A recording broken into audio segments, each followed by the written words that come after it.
Your little analyst job? Please, it's adorable, really. I mean, while we're here living large, your crunch numbers in the cubicle. It's a wonder you can afford the dry cleaning. Maybe next time, stick to the appetizer. Just kidding, of course.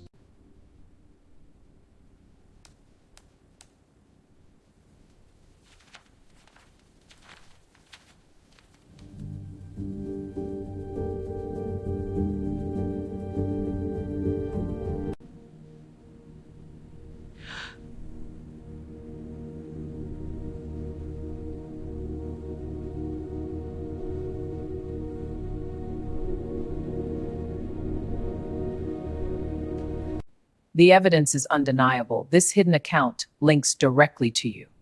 But what? This chance of zero. The dates, numbers, knack, and you can't explain this a word, me. I had no idea about this. The night my husband laughed and called my career a tiny analyst job in front of his billionaire boss, everyone at the table joined in. I smiled, lifted my wine glass, and said nothing. They thought I was embarrassed. They had no idea that less than an hour earlier, I'd executed a market trade that had just triggered an internal compliance alert. Seconds later, my husband's face turned ghost white as his boss stared at a notification on his phone. That was the exact moment I realized my trade hadn't simply made money. It had uncovered a hidden account my husband prayed I would never find.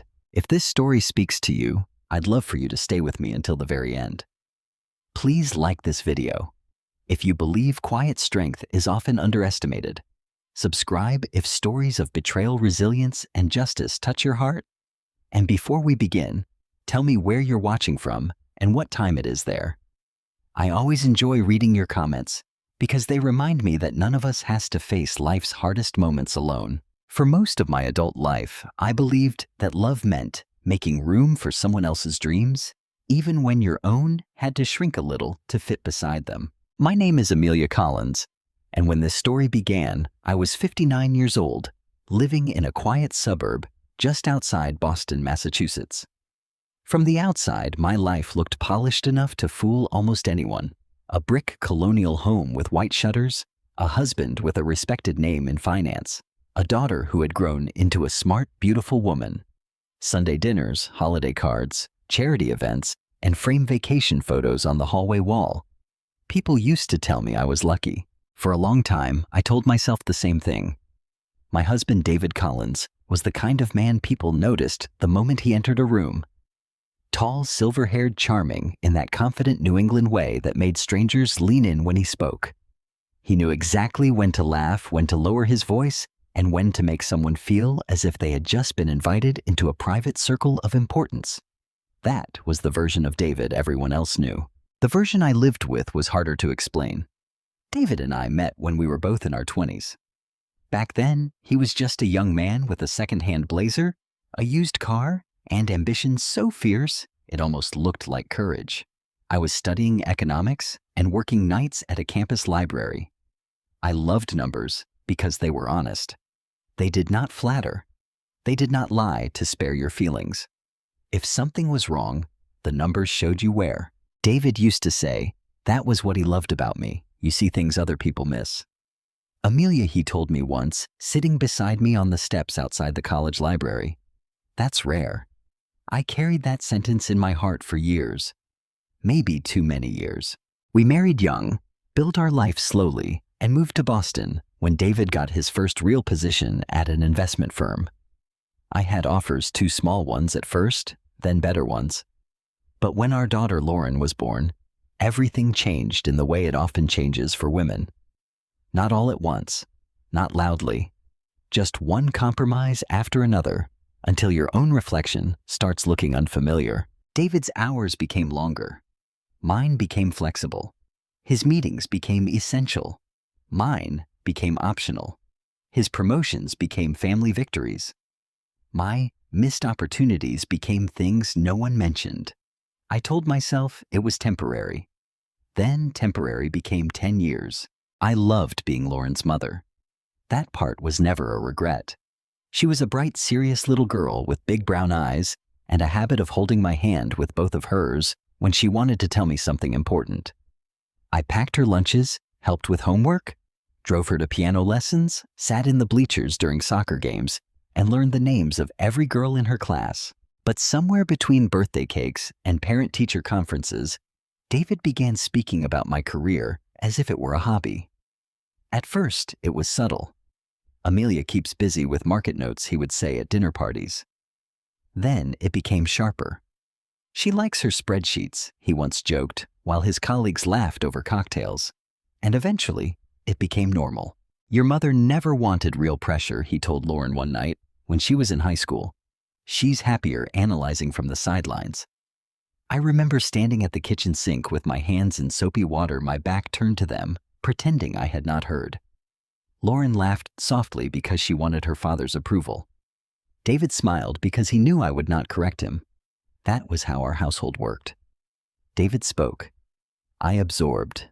His younger sister, Susan Parker, made it worse. Susan had been widowed young and had attached herself to David's success, as if it belonged to her too. She visited often, always dressed too sharply for a casual family meal, always carrying some comment wrapped in perfume and poison. "Amelia, you're so lucky," she would say, glancing around my kitchen. "Most women your age would love a husband who provides like David." I had my own paycheck. A good one. But in Susan's mind, and increasingly in David's, my income was just decoration. His money was power. Mine was proof I had something to do during the day. When Lauren became an adult, I thought she would see things differently. She became an attorney in Boston, ambitious and disciplined. I was proud of her in a way words never fully captured. But children learn the weather of a house long before they understand the forecast. Lauren loved me. I never doubted that. But she had learned to underestimate me. If David interrupted me, Lauren waited for him to finish. If Susan mocked me, Lauren looked uncomfortable but said nothing. If I shared an opinion about the market, David would correct my tone before addressing the point. "Careful, Amelia," he would say. "That's not quite how real portfolio strategy works." Real. That word became one of his favorite weapons. Real money, real pressure, real decisions, real finance. And I was always somehow just outside the real thing. What David did not know was that after years of being pushed to the edge of every conversation I had, quietly rebuilt myself. When Lauren left for college, I went back full-time. I started as a market analyst at a mid-sized investment research firm downtown. I arrived early, stayed late, and never complained when younger men talked over me in meetings, as I had no interest in appearing impressive. I wanted to be accurate. Accuracy, I learned, has a way of making noise, even when you do not. One report led to another. A cautious prediction that proved right. A risk model that saved a client from a heavy loss. A pattern I spotted in overnight trading activity that others dismissed until it became the center of a compliance review. By the time I was 59, I was a senior market analyst. I was not famous. I was not on television. I did not wear designer suits or shout across trading floors. But people who cared about numbers knew my work. My reports traveled farther than my name did. That was enough for me. At least I thought it was. The truth is, I had grown used to being invisible at home. There is a strange safety in being underestimated. People reveal themselves around you. They speak too freely. They leave things where they should not. They assume your silence means confusion or weakness or fear. But silence can also be storage. And I had stored a great deal. I stored the way David had started taking calls in the garage instead of his office. I stored the way he changed passwords and brushed it off as basic security. I stored the way he no longer left bank statements on the desk. I stored Susan's sudden interest in our property taxes. I stored Lauren's uneasy expression whenever her father asked her to witness a signature. Small things, tiny things, the kind of things a tiny analyst notices. Then came the invitation to Charles Whitmore's private dinner.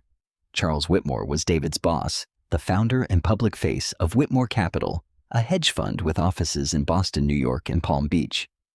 David had spoken his name for years, with the reverence some people reserve for presidents or pastors. Charles was wealthy, powerful, and famously unforgiving when money was involved. When David told me we were invited to dinner at Charles's estate, he said it casually, but I saw the excitement in his eyes. "This is important," he told me, adjusting his cufflinks in our bedroom mirror. "Please don't bring up your little research theories tonight." I looked at him through the reflection. "My little research theories?" He smiled without turning around. "You know what I mean. These people operate at a different level." A different level. I almost laughed. Instead, I fastened my earrings and said, "Of course." He mistook my calm for obedience. He always did. That evening, as we drove toward the Whitmore estate, David talked the entire way. He told me who would be there, which topics to avoid, when to smile, and how not to embarrass him. He reminded me that Charles valued confidence. He reminded me that hedge fund people did not enjoy nervous energy. He did not ask how my day had been. He did not know that earlier that afternoon, I had flagged an unusual pattern in a series of trades connected to a shell company I had been watching for weeks. He did not know that one of those trades looked strangely familiar. And he certainly did not know that before I put on my navy dress and pearl earrings, I had already sent a quiet note to my firm's trading desk, authorizing a defensive position based on my analysis. I was not trying to expose anyone that night. I was not trying to destroy my husband. I was simply doing the job David loved to call tiny. But by the time we pulled into Charles Whitmore's long circular driveway, with its lantern-lit stone path and rows of black luxury cars, I felt something I had not felt in years. Not fear, not even anger, clarity. David stepped out of the car and offered me his arm for appearance's sake. His smile was wide and polished as the front door opened. "Remember," he whispered, "let me handle the real conversations tonight." I placed my hand lightly on his sleeve. And for the first time in our marriage, I knew something he did not. The real conversation had already begun. The Whitmore estate looked less like a home and more like a luxury resort hidden behind centuries-old oak trees. As David steered our car through the wrought iron gates, I caught sight of the sprawling stone mansion illuminated by warm golden lights. A circular fountain stood in the center of the driveway, surrounded by perfectly trimmed hedges and white roses that somehow looked untouched by the early autumn wind. Luxury had its own language. Everything about the property spoke it fluently. A valet opened my door before I could reach the handle. "Good evening, Mr. and Mrs. Collins." David smiled with the effortless confidence of a man who believed he belonged there. "Thank you." He adjusted his tuxedo jacket and looked at me. "Just relax." It wasn't a suggestion. It was another reminder.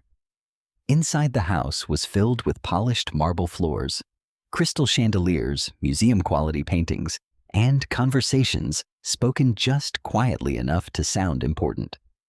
Waiters floated through the rooms, carrying silver trays topped with champagne flutes and delicate hors d'oeuvres. Every guest wore wealth differently. Some displayed it with expensive watches. Others displayed it with the certainty that everyone around them already knew their names. David fit perfectly among them. I did not. Or at least, that was what he believed. He immediately disappeared into a circle of hedge fund managers, leaving me holding a glass of sparkling water near a wall lined with enormous windows overlooking the gardens. I wasn't uncomfortable. Years of attending these events had taught me something valuable. People ignored quiet women. That made it remarkably easy to observe. I listened. The Singapore position. Energy futures? Overnight exposure? Regulators aren't looking there. Fragments drifted through the room like puzzle pieces. Individually, they meant very little. Together, I wasn't sure yet. But something bothered me. Very few conversations at gatherings like these were truly casual, especially among people whose decisions could move hundreds of millions of dollars before breakfast. "Mrs. Collins." I turned. Standing beside me was a distinguished man in his late 60s, wearing a navy dinner jacket and a warm smile. Charles Whitmore. the founder of Whitmore Capital, one of the most respected names on Wall Street. For a brief second, I wondered if he had mistaken me for someone else. "You are Amelia Collins, aren't you?" "Yes." His smile widened. "I thought I recognized you." David, who had been across the room laughing with another executive, suddenly looked over. His smile disappeared. Charles extended his hand. "I've wanted to meet you for quite some time." I blinked. "I'm sorry." Charles laughed softly.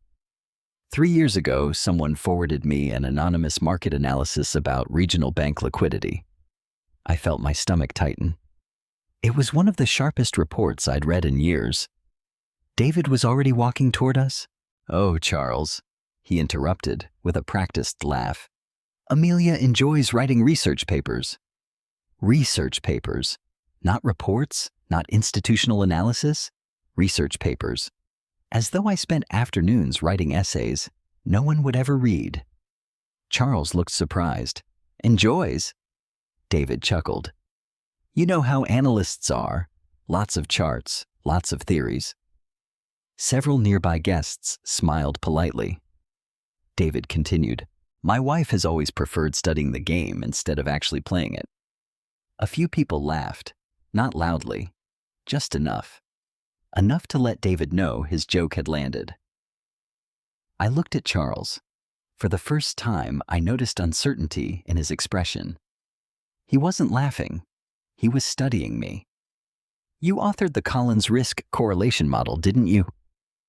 The room suddenly felt quieter. I hesitated. "I was part of the research team." David answered before I could continue. "She always understates things." He put an arm lightly around my shoulder. "Honestly, Charles Amelia's brilliant with spreadsheets." Another smile. Another laugh. Then came the sentence that would replay in my mind for weeks. "But she's never had to make real money." The laughter grew louder. Someone lifted a champagne glass. Another guest nodded knowingly. I smiled. Not because the words didn't hurt, because I had heard versions of them for years. Charles looked uncomfortable. "I actually thought that model influenced several institutional strategies." "It probably did," David answered. "Researchers provide ideas." He shrugged. "Portfolio managers create results." The conversation moved on, or at least everyone else thought it had. Charles excused himself after another minute, but before leaving, he looked directly at me. "I'd love to hear your thoughts later this evening if you have time." David answered again. "I'm sure she'd be honored." Charles smiled politely and walked away. The moment he disappeared into the crowd, David leaned closer. "You almost made that awkward." I didn't say anything. "Exactly." He straightened his jacket. "Keep it that way." Then he returned to his colleagues. I remained where I was, not angry, not embarrassed anymore, simply watching. People reveal more than they intend when they believe someone isn't worth noticing. Over the next 30 minutes, conversations drifted around me. Several executives discussed market volatility. Another group debated interest rate expectations. One younger portfolio manager bragged about an aggressive overnight position. Most of it was ordinary. Then I heard David. "Charles approved the structure. Completely isolated. No exposure if anyone looks. The account won't trace back." My heartbeat slowed. Not faster. Slower. That's what happened whenever something demanded complete concentration. I turned slightly without appearing obvious. David stood beside Charles near the fireplace. With them were 2 senior partners I recognized from financial news interviews. The music in the room made hearing difficult. Still, certain words reached me. Holding company. Transfer. Settlement. Tomorrow morning. Charles lowered his voice. David nodded. One of the partners asked a question I couldn't hear. David answered with confidence. "No one will connect it." A strange feeling settled over me. It wasn't suspicion, it was recognition. Those phrases, that sequence, holding company, settlement, transfer, I'd seen similar patterns before, not in conversation, in transaction reports. Months earlier, while reviewing unusual market activity, I'd identified several shell companies moving assets through unusually timed trades. The pattern had never been complete enough to report as misconduct. Only, interesting, now the pieces were returning. The timing, the language, the confidence. I quietly excused myself and walked toward one of the floor-to-ceiling windows overlooking the gardens. From there, I could still see David, still see Charles. Neither noticed me. My reflection stared back from the glass. Calm, thoughtful, thinking, the shell company, the overnight position, the unusual liquidity movement. Suddenly, another memory surfaced. Late that afternoon, an alert, one particular company name buried beneath layers of subsidiaries. At the time, it had seemed insignificant. Now, it didn't. I reached into my evening bag. My phone remained on silent. No missed calls, no emails. Just before locking the screen again, I opened one document I'd saved from work earlier that day. Not confidential. Just public filing information I'd intended to review later. I read one corporate registration, then another, a third. There it was. A name, not identical, but close enough to make my pulse quicken. The shell company connected to my afternoon analysis shared the same registered financial agent as the entity David's team had quietly referenced weeks earlier. Coincidence? Maybe. Maybe not. I slipped the phone back into my purse before anyone noticed. Dinner was announced. Guests began moving toward an enormous dining room with a table that easily seated 20 people. Place cards waited at every setting. Mine was directly across from David. Charles sat at the head of the table. Crystal glasses reflected candlelight across polished silverware. Everything looked elegant, perfect, too perfect. As servers poured wine, conversations resumed. David became louder with every passing minute. He loved audiences, especially wealthy ones. He told stories about successful trades, successful negotiations, successful acquisitions. Each story ended with laughter. Each laugh made him sit a little taller.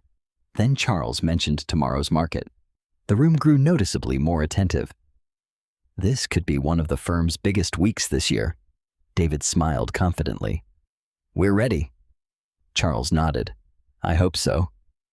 I noticed something, very subtle. Charles didn't sound confident.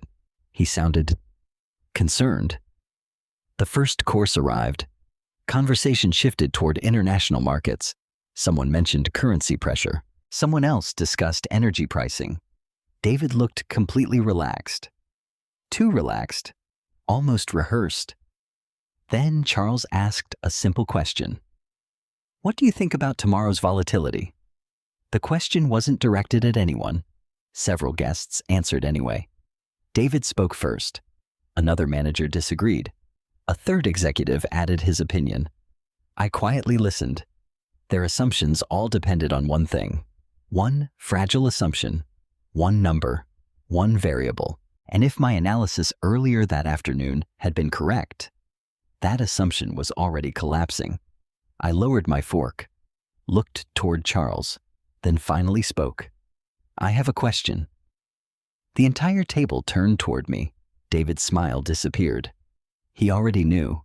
Whatever I was about to say, he wished I wouldn't.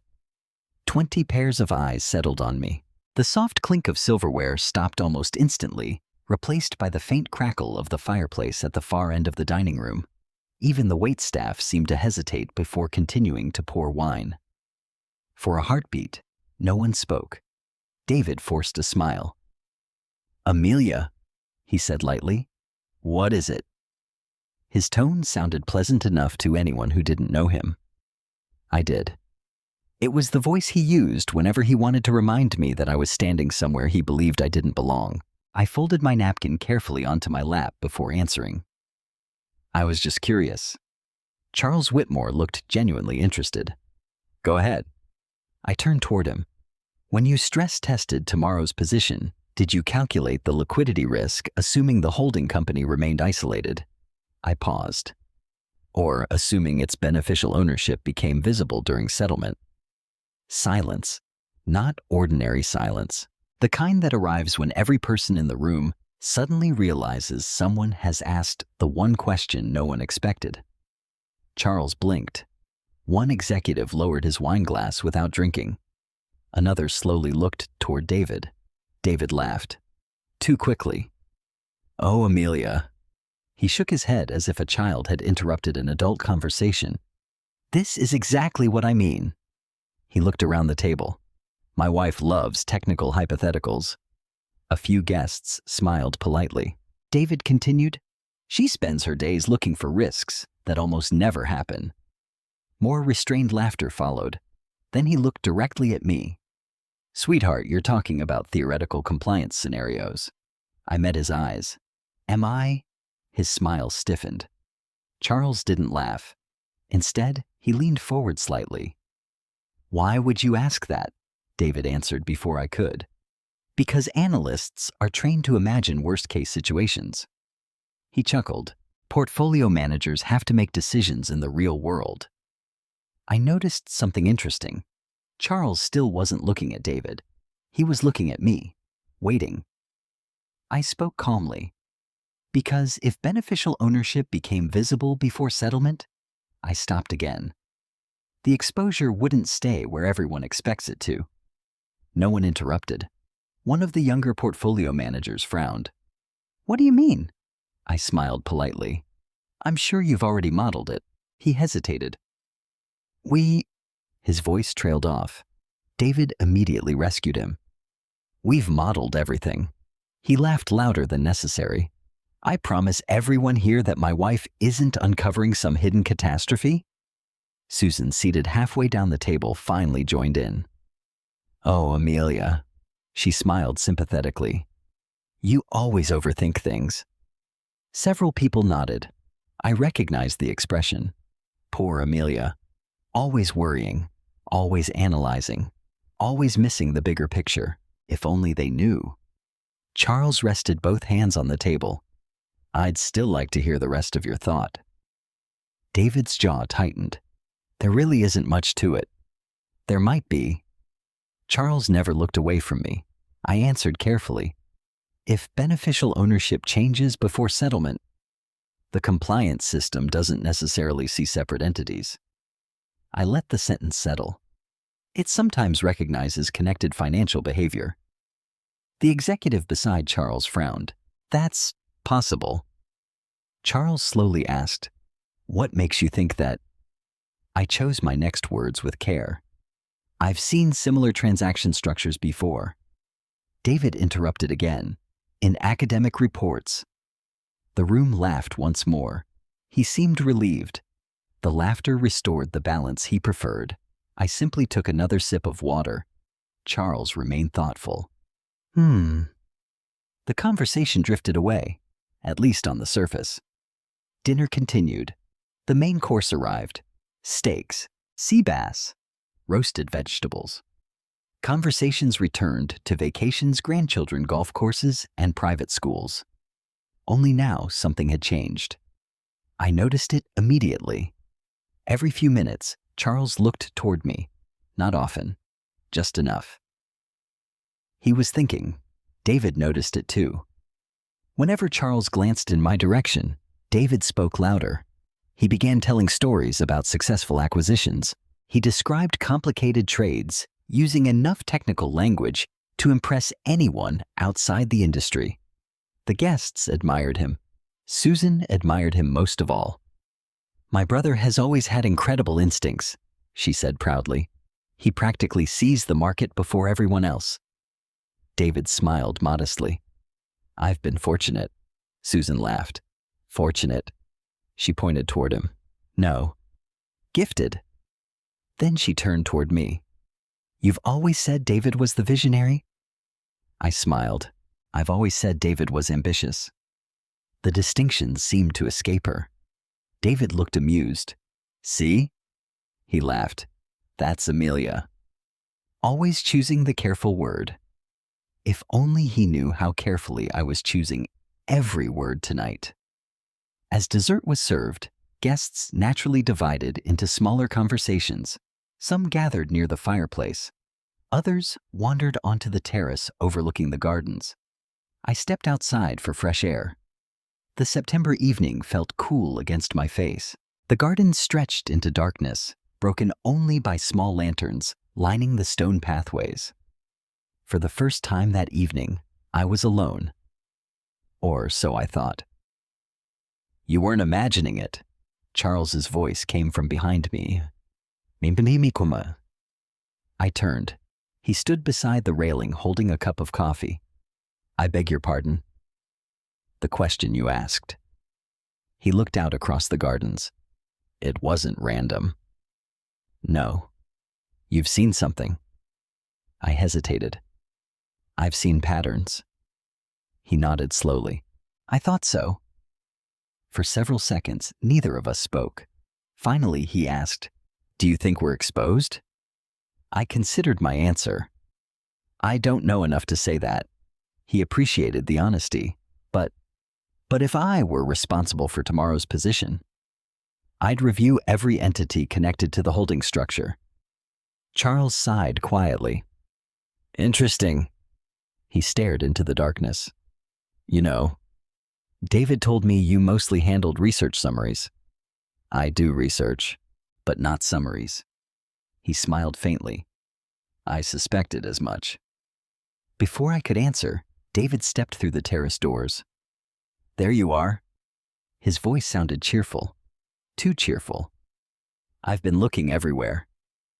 His eyes moved from me to Charles, then back again.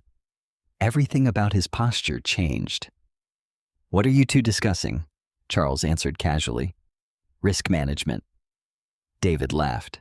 Oh. He wrapped an arm around my shoulder. You'll have Amelia worried all night. Charles didn't smile. Instead, he asked, David, when did Amelia stop working on institutional modeling? David answered instantly. Years ago. I remained silent. Charles looked puzzled. Really? David nodded confidently. She enjoys a much smaller role now. I almost corrected him. Almost. Instead, I noticed something else. David's hand resting on my shoulder. His fingers were trembling. Only slightly. Barely visible. But enough. David wasn't irritated anymore. He was nervous. Why Charles excused himself after receiving a brief message from one of his assistants inside the house. David watched him leave before dropping the smile entirely. What exactly did you tell him? The truth. What truth? That risk should always be reviewed. He exhaled sharply. Amelia. His voice lowered. You don't understand how these people operate. I looked directly into his eyes. Maybe not, but I understand numbers. He looked away first. That almost never happened. We drove home in near silence. David turned on the radio, turned it off, adjusted the air conditioning, checked his phone at nearly every red light. His confidence from earlier had disappeared. About halfway home, he finally spoke. You embarrassed me tonight. I'm sorry you feel that way.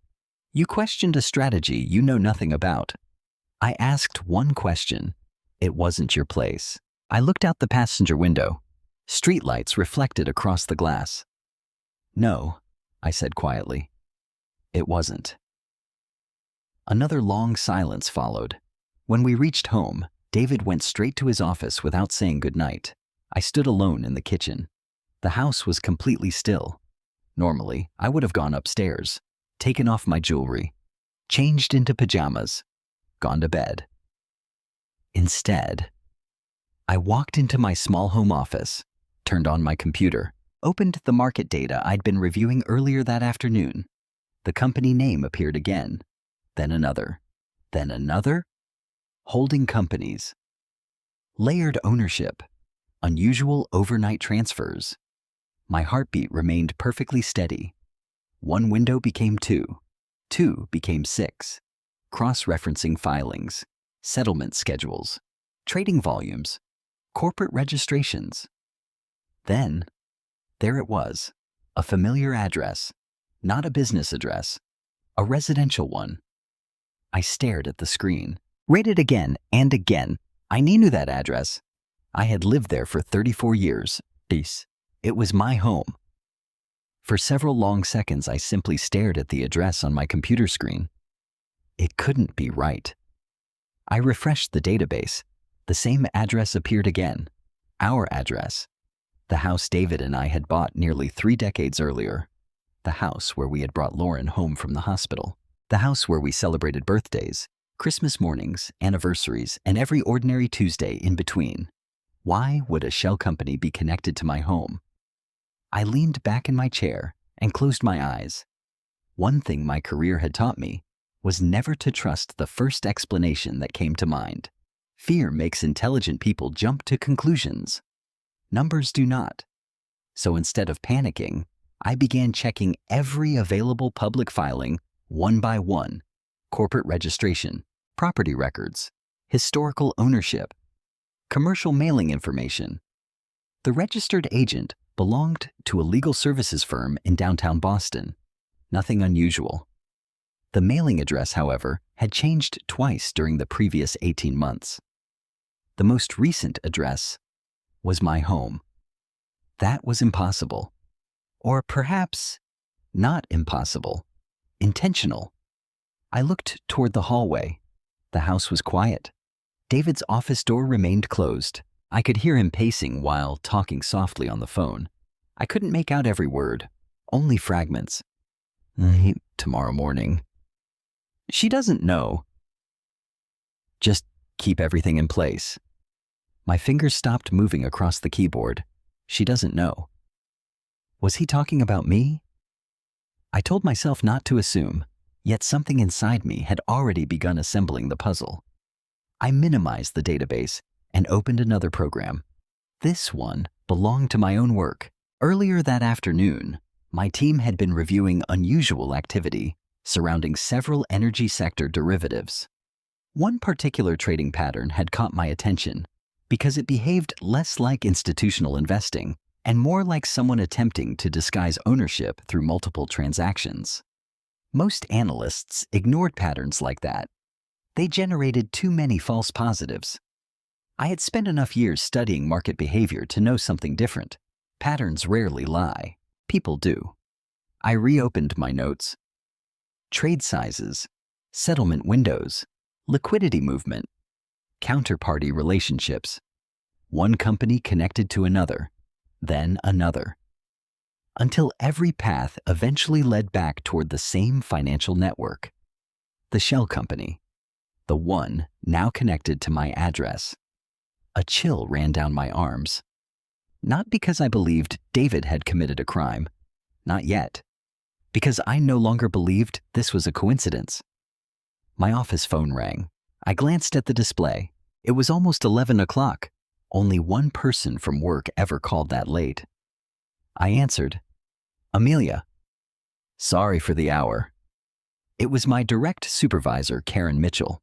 Karen had managed analysts for nearly 20 years and possessed the rare ability to stay calm while everyone else panicked. "You've been looking at the Emerson Holdings activity, haven't you?" "I have." "We're seeing increased movement overseas." "I expected that." Karen paused. "You expected it." "Not the timing, the structure." Another pause. "I knew you'd say that." I smiled slightly. "What happened?" "Our trading desk thinks someone is positioning ahead of tomorrow." "They're right." "You sound certain." "I am." Karen lowered her voice. "The portfolio committee wants to know whether your risk model still supports a defensive hedge." I looked once more at the documents spread across both computer monitors. Every instinct I had developed over 35 years pointed in exactly the same direction. Yes. No hesitation? No. What level? I took a slow breath. A full protective position. Karen remained silent. That recommendation wasn't small. It meant committing significant capital to protect clients against a market event many believed wouldn't happen. That's a bold call? I know. If you're wrong, our clients lose a little opportunity. And if you're right, they avoid a disaster. Karen didn't answer immediately. Finally, she said, "I'll take it to the committee." Before hanging up, she added something that stayed with me. "I've trusted your judgment for 12 years, Amelia. I'm trusting it again." The call ended. I remained seated for another minute. This wasn't about proving myself. Never had been. Good analysts don't make decisions to be right. They make decisions because the evidence points somewhere others refuse to look. Around midnight, an internal message appeared. Approved. The portfolio committee had accepted my recommendation. Execution would begin before the Asian markets fully opened. I leaned back and rubbed my tired eyes. Outside, rain had begun falling softly against the windows. I suddenly realized I hadn't eaten since dessert. Not that I felt hungry. I walked quietly downstairs to make tea. The kitchen was dark except for the small light above the stove. As the kettle warmed, I noticed David's office light was still on. The door remained almost completely closed. Almost. A narrow strip of light reached across the hallway. Then, I heard his voice again. No, she isn't involved." A pause. "I've handled everything." Another pause. "The address was temporary." Temporary. The kettle whistled. I quickly turned off the burner before it became louder. David's office fell silent. A second later, his door opened. I had just enough time to pour hot water into my mug before he entered the kitchen. He looked surprised to see me awake. "I didn't realize you were still up." "I couldn't sleep." He forced a tired smile. "Big day tomorrow." "For you?" "For everyone." He opened the refrigerator, took out a bottle of water, and drank almost half of it. His hands looked steadier now. His face did not. "You work too hard," he said. The irony almost made me laugh. "I could say the same about you." He nodded absent-mindedly. "I'll probably leave early." "What time?" 6. "That's earlier than usual." "We've got an important position opening." Opening. Interesting choice of words. Not executing. Opening. I simply nodded. "Well, I hope it goes well." He looked at me carefully, longer than usual, as though trying to determine whether I knew something. Finally, he kissed the top of my head, a gesture he hadn't made in months. "Good night." "Good night." I watched him disappear upstairs. Only after I heard our bedroom door close did I return to my office. At 1:17 a.m., another notification appeared. The first portion of our defensive position had been executed. I watched the confirmations arrive one after another. Nothing dramatic, just numbers, trades, timestamps, exactly as expected. Then something unexpected happened. A red compliance indicator flashed briefly across my screen. It disappeared almost immediately. I frowned. That alert wasn't generated by my trade. It came from another institution. I checked the market feed. Nothing obvious. 5 minutes later, another compliance alert, then another. Each one connected to entities moving funds unusually quickly. The shell company appeared again, then disappeared, then reappeared under a different routing path. Someone was scrambling. Almost instinctively, I opened the ownership network one more time. Lines connected companies like threads in a spider's web. One node suddenly changed status. Beneficial ownership review initiated. My pulse quickened. That wasn't supposed to happen tonight. Compliance reviews usually took days, sometimes weeks. Unless something had automatically triggered the review. I replayed the sequence inside my head. My recommendation. The hedge execution. Liquidity movement. Automated surveillance. Cross-market reporting. Recognition algorithms. My eyes widened. "Oh," I whispered. "My trade?" The hedge itself hadn't caused the problem. It had changed market liquidity just enough for automated compliance software to compare ownership structures that normally remained hidden, like shining a flashlight into a room no one expected anyone to enter. The software had done the rest. Another notification appeared. Internal monitoring expanded. Connected entities identified. One account number partially appeared before being redacted. I couldn't see the full details, only the last 4 digits. I wrote them on a notepad without thinking. Then another document loaded automatically through a public registry update. This time, a familiar surname appeared. Not David, not mine, but close enough to make my stomach tighten. Collins. Someone inside that hidden structure had used our family name. Not openly, just enough to leave a trail. I stared at the screen as the rain continued tapping against the windows.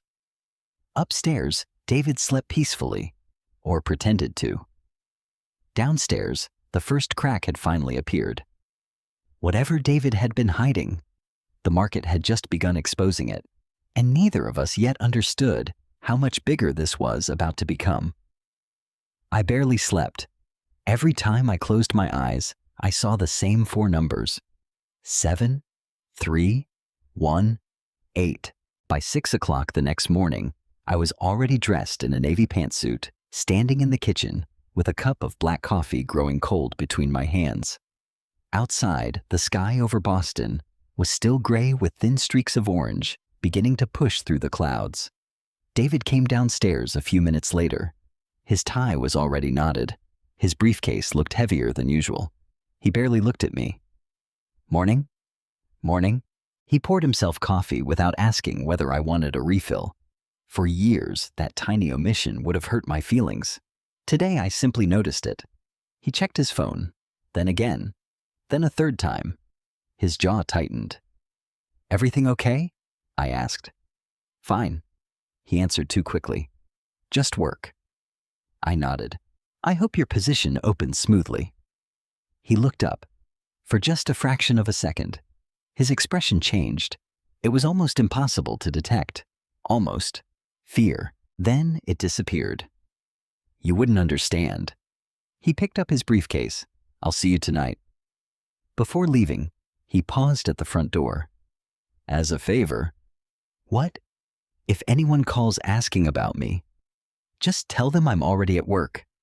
It sounded like an ordinary request, but something about it felt rehearsed. "Of course," I said. He hesitated another second, then walked out. I watched through the kitchen window as his black Mercedes disappeared down our quiet suburban street. Only after it was completely gone did I return to my office. My laptop was already displaying overnight market activity. Asia had closed. Europe was trading. The futures market in the United States had begun reacting. Then my office phone rang. Karen. "Good morning." "Amelia?"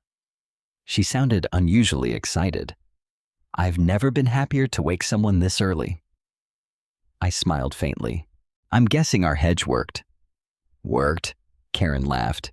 "It didn't just work. It saved us." I sat down. "What happened?" "The overnight liquidity event spread much faster than anyone expected." She paused. "Our clients are protected." "Good. And the position has already doubled." I closed my eyes, not out of excitement, out of relief. No analyst celebrates making money because a market breaks. You celebrate protecting people before it does. Karen continued. "The investment committee wants you downtown immediately." "I'll leave now. They're calling it one of the best defensive trades this quarter." I'm glad it helped. It did more than help. She lowered her voice. It triggered something. My heartbeat slowed. What kind of something? I don't know. But compliance has been contacting several firms since 4 this morning. I see. You've heard? No. I suspected. Karen laughed quietly. Only you would answer like that. We ended the call. I grabbed my purse and headed toward the garage. Traffic into downtown Boston was heavier than usual. Financial news played softly through the car speakers. Unexpected overnight volatility. multiple institutional reviews, temporary suspension of several settlement activities. Nothing specific. Nothing anyone outside the industry would notice, but I noticed. Every sentence confirmed the same thing. Something large had happened before sunrise. When I arrived at my office, the atmosphere felt completely different. People weren't chatting over coffee. No one stood around discussing baseball or weekend plans. Everyone moved quickly. Phones rang constantly. Large market screens glowed across the trading floor. Karen spotted me immediately. "There you are." She almost pulled me into her office. The moment the door closed, she handed me a printed performance report. I looked down. The numbers spoke for themselves. Our defensive position had returned nearly twice what we expected. Not because we had taken extraordinary risks, because we had avoided everyone else's. Karen folded her arms. "I've already received 3 calls asking who built this model. I only updated an existing framework." "You know that's not true." I smiled. "The framework did most of the work." She laughed. "You're impossible." Before either of us could continue, someone knocked. It was Ethan Brooks, our chief compliance officer, a serious man who rarely smiled. Today he looked even more serious. "Amelia?" "Morning, Ethan. We need a few minutes." Karen immediately stood. "I'll give you the room." Once she left, Ethan closed the door. "I have a simple question." "All right." "Yesterday? Did anyone outside this company know about your recommendation?" "No." "You didn't discuss it socially?" "No." "Not even with your husband?" I looked directly at him. "Absolutely not." He nodded once. "I believed you'd say that." "What happened?" He slid a folder across the desk. Several pages contained transaction timelines. Most were heavily redacted. One page wasn't. I recognized the shell company immediately. Emerson Strategic Holdings. So it is connected. Ethan watched my reaction carefully. "You've seen that name before." "Yes." "In your work?" "Yes." He leaned forward. "This morning, automated compliance systems flagged several linked accounts." "I know." His eyebrows lifted. "You know." "I saw the public review notifications." He looked impressed. "Most people wouldn't have connected them." "I've been tracking the ownership pattern." He remained silent for several seconds. Finally, he asked, "Did you know your market position would trigger this?" "No." "I believed it might expose abnormal liquidity." "But not this." "No." Ethan slowly closed the folder. "I believe you." Then he said something unexpected. "Your trade forced several institutions to report transactions they otherwise wouldn't have reported until next week." I frowned. "So, the system?" Connected ownership structures automatically." He nodded. "Exactly." Neither of us spoke. Then Ethan added, "One of those ownership structures appears to be connected to Whitmore Capital." My stomach tightened. David? Charles? The dinner? Everything rushed back at once. Ethan continued, "We're not accusing anyone of wrongdoing." "Yet? But the review has expanded?" He stood. "If anyone contacts you outside official channels, let me know immediately." "I will." After he left, I sat quietly for several minutes. This had already grown larger than a marital problem. Much larger. My phone vibrated. "David." I answered. "What?" His voice sounded strained. "Where are you?" "At work." "Are you busy?" "A little. I need to see you tonight." "Why?" Another pause. "I just do." "What happened?" "Nothing." His breathing sounded uneven. "I'll explain later." "David, were you contacted by compliance?" Silence, then, "Who told you that?" "No one." Another long pause. Finally, he whispered, "They're asking ridiculous questions." "What kind of questions?" "About accounts." "What accounts?" More silence. Then the call ended. Not because I hung up, because he did. I stared at the phone. David had never ended a conversation like that in 34 years of marriage. Never. An hour later, financial news alerts began appearing across every monitor on the trading floor. Whitmore Capital temporarily suspends several internal transactions pending compliance review. People around me started talking. Did you see that? What's going on over there? I heard regulators requested additional documentation. I heard it started overnight. Rumors spread quickly on Wall Street. Facts spread more slowly. At noon, Karen walked into my office holding her tablet. You may want to see this. She handed it to me. An article had just been published. No names, no accusations. Only one sentence caught my attention. The internal review reportedly involves beneficial ownership records connected to previously undisclosed accounts. Undisclosed accounts. My mind immediately returned to those last 4 digits. Then another memory surfaced. David, standing in our kitchen that morning. If anyone calls asking about me. At the time, it had sounded strange. Now, it sounded desperate. I drove home later that evening with a feeling I couldn't explain. Not victory, not satisfaction. Only certainty. Something inside my marriage had already broken long before this investigation began. The market hadn't created the truth. It had simply illuminated it. When I pulled into our driveway, David's Mercedes was already there. The lights inside the house were on. As I reached the front porch, the front door swung open before I touched the handle. David stood there. His face was pale. His tie was gone. His sleeves were rolled up. He looked 10 years older than he had that morning. The first words out of his mouth made my blood run cold. Amelia, you need to tell them you accessed my files.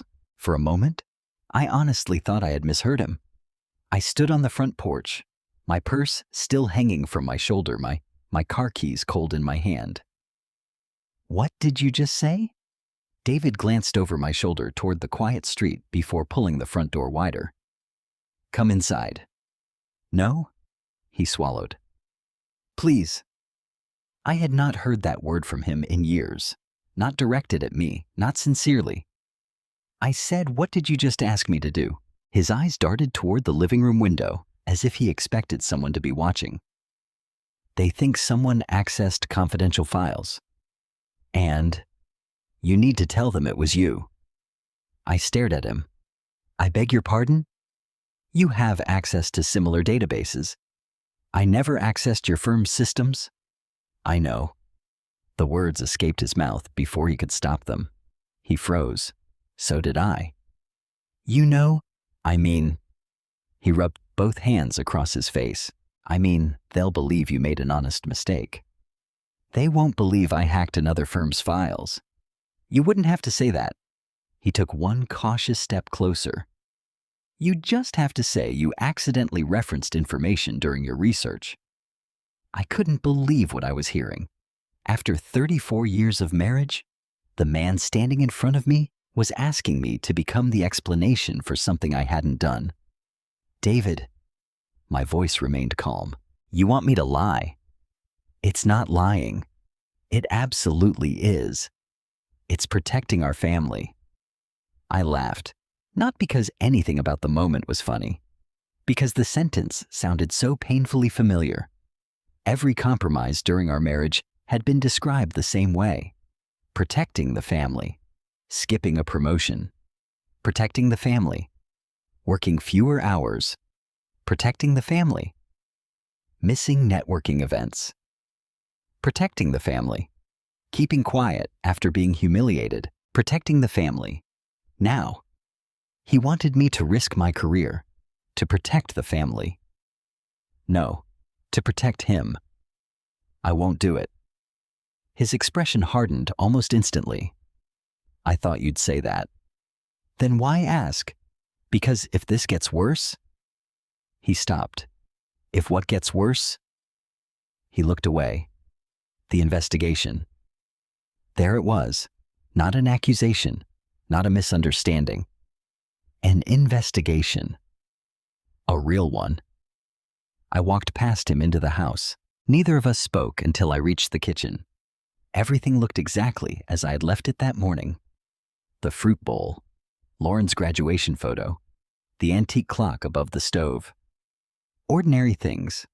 It was remarkable how normal a room could look, while a marriage quietly collapsed inside it.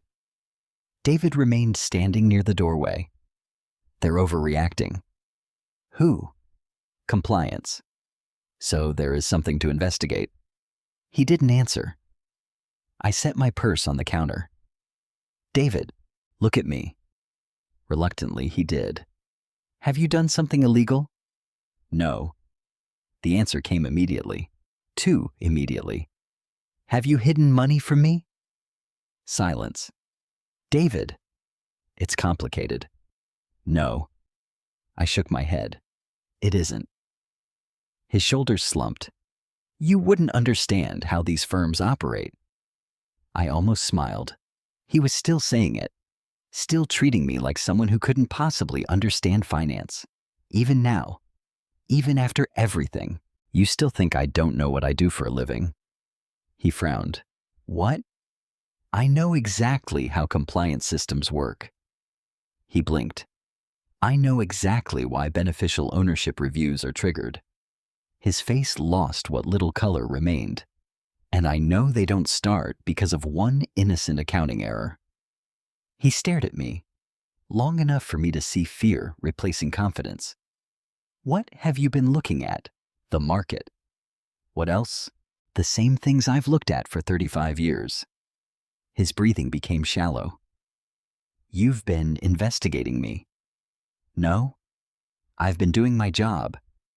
They're the same thing now? Those words echoed through the kitchen.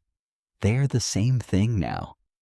For the first time, David had admitted there was no longer a line separating his professional life from whatever was happening inside that hidden financial structure. I pulled out a chair and sat down. I'm going to ask you one question. He remained standing. If you tell me the truth, I'll listen. He nodded cautiously. Is there a hidden account connected to our home? His eyes widened, only for a second, but it was enough. You searched property records. I asked you a question. He lowered his head. It's temporary. I felt my heart sink, not because I had finally received an answer, because of how casually he said it. Temporary. As though that single word erased months, perhaps years of deception. What does temporary mean? It was only used for correspondence. By whom? He didn't answer. David, it wasn't supposed to stay connected. I slowly stood. You used our home address. It wasn't my decision. So whose was it? Another silence. Charles. His head snapped upward. I didn't say that. You didn't have to. He walked toward the sink and gripped the edge of the counter. Things got complicated. When? A while ago. How long is a while? About, he stopped calculating. 18 months. 18 months. I quietly repeated the number in my mind. 18 months earlier. That was around the same time David had changed every password in the house. The same period he insisted on handling all tax documents himself. The same months Susan suddenly became interested in our finances. Coincidence? No. Pattern. Always the pattern. My phone buzzed. Lauren. I looked at the screen. David noticed the caller ID. Don't tell her. I wasn't planning to. Pleased, I answered. Hi, sweetheart. Lauren sounded unusually cheerful. Mom, are you home? Yes. I was thinking about stopping by. I glanced toward David. His face immediately tightened. Tonight, if that's okay. Of course. I'll be there in 20 minutes. The call ended. David ran both hands through his hair. This isn't a good night. Why? I don't want Lauren involved. You involved her already. What does that mean? I studied him carefully. Last year? when you asked her to witness several financial documents. His expression froze. She told you, no. I remembered. He said nothing. I also remembered you never explained what she was signing. It wasn't important. To you. I walked toward the hallway cabinet where we kept household records, insurance papers, property taxes, utility bills. Nothing secret, nothing unusual, except one drawer. Locked. I hadn't opened it in years. David noticed immediately. What are you doing, looking for something? There's nothing in there. Then you won't mind. He moved quickly, faster than I had seen him move in years. He stepped between me and the cabinet. Amelia, don't. I looked at him. Move. No. Move. I can't. Can't. Not won't. Can't. That single word told me more than anything else he had said all evening. The locked drawer mattered. Very much. Just then, the doorbell rang. Neither of us moved. It rang again. Lauren. David whispered, please. I didn't answer. I walked around him and opened the front door. Lauren smiled the moment she saw me. Then her expression changed. She looked from me to her father, then back again. What happened? Neither of us spoke. Lauren stepped inside slowly. Her eyes landed on David's face. Dad, why do you look like you've seen a ghost? Before David could answer, another sound broke the silence. His cell phone, still sitting on the kitchen counter. It began vibrating over and over again. The screen lit up. Neither of us touched it. But all three of us saw the caller ID, Charles Whitmore. The call stopped. 1 second later, another call came in, this time from an unknown number. David didn't answer that one either. Then a text message appeared across the lock screen. Compliance needs to see you immediately. Bring every document related to account 7318. My eyes instinctively dropped to those last 4 digits. The same 4 numbers I had written on my notepad at 1:17 that morning. I slowly lifted my gaze to David. He knew. I knew. And for the first time, he realized I knew. No one in the kitchen spoke. The only sound was the faint hum of the refrigerator and David's phone vibrating one final time before the screen went dark. Lauren looked from me to her father, then to the phone lying on the counter. What is account 7318? David reached for the phone so quickly that he nearly knocked over his coffee mug. It isn't anything you need to worry about. Lauren frowned. Dad? It's work. She looked at me. Mom. I held her gaze for a moment. I think your father should answer that. David shoved the phone into his pocket. This isn't the time. When is the time? Lauren asked quietly. Because judging by your face, something is very wrong. He forced a smile that lasted less than a second. Everything is under control. I had heard that sentence before. People only said everything was under control when they were afraid it wasn't. Lauren set her purse beside the front door. I was driving over here because Mom sounded different this morning. She looked at me again. I've never heard her sound like that. David sighed. Your mother's been under a lot of stress. I couldn't help noticing that he answered for me again. Lauren noticed it too. Dad? I'm asking Mom. Silence settled over the room. Then she walked over and took my hand. Mom, what's going on? I squeezed her fingers gently.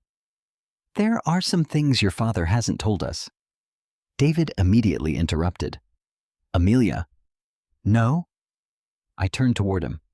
For 34 years, I've protected your reputation. I've defended you. I've stayed quiet. I won't do that anymore. Lauren's eyes widened. She had never heard me speak to her father that way, not once in her entire life. David looked genuinely stunned. You're overreacting. Am I? You don't understand the whole picture. I smiled sadly. Then show it to me. He didn't answer. Instead, He walked toward the living room window and stared outside. I watched his shoulders rise and fall with each breath. He was thinking, calculating, looking for a way out. It reminded me of traders I had watched over the years. When a position turned against them, they almost never admitted it immediately. First came denial, then excuses. Only after both failed did they finally accept reality. David was somewhere between excuses and panic. Lauren spoke softly. "Dad? Please tell us the truth." Without turning around, he said, "You wouldn't understand." She almost laughed. "I'm an attorney. And Mom has spent her entire career in finance. If we don't understand, who does?" For the first time, David had no answer. The silence stretched so long that I finally broke it.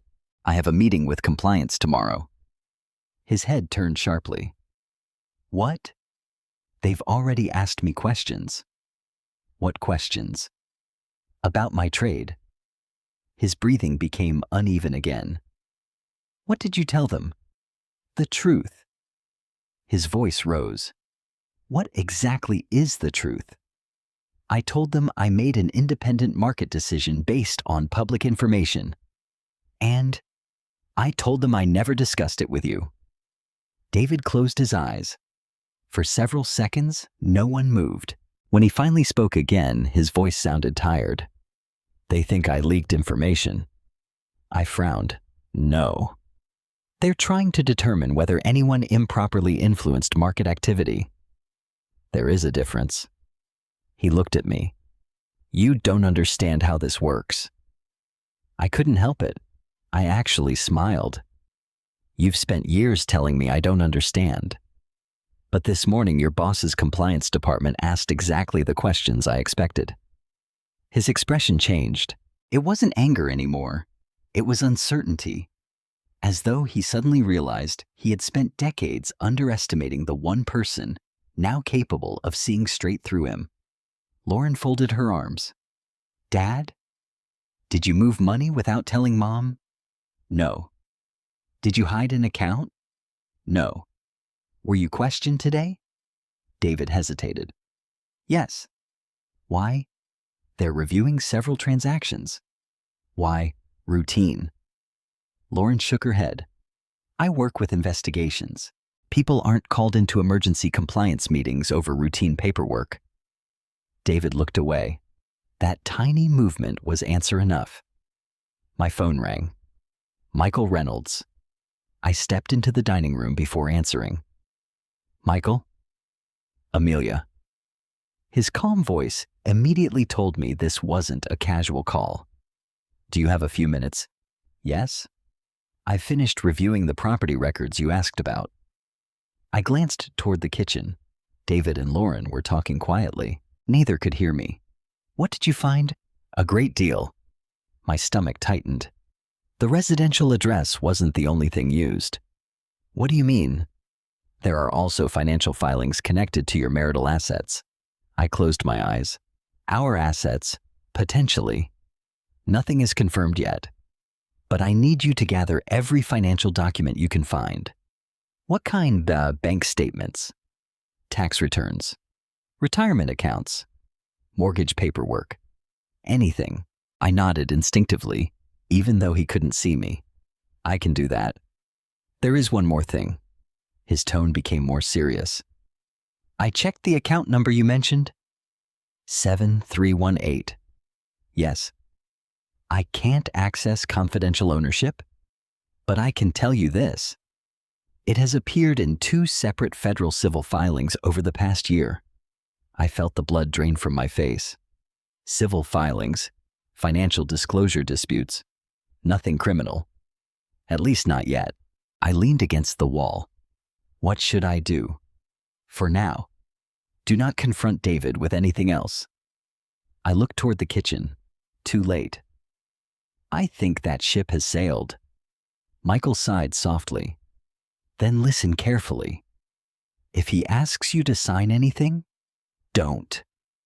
If he asks you to transfer money, don't. And Amelia?" "Yes."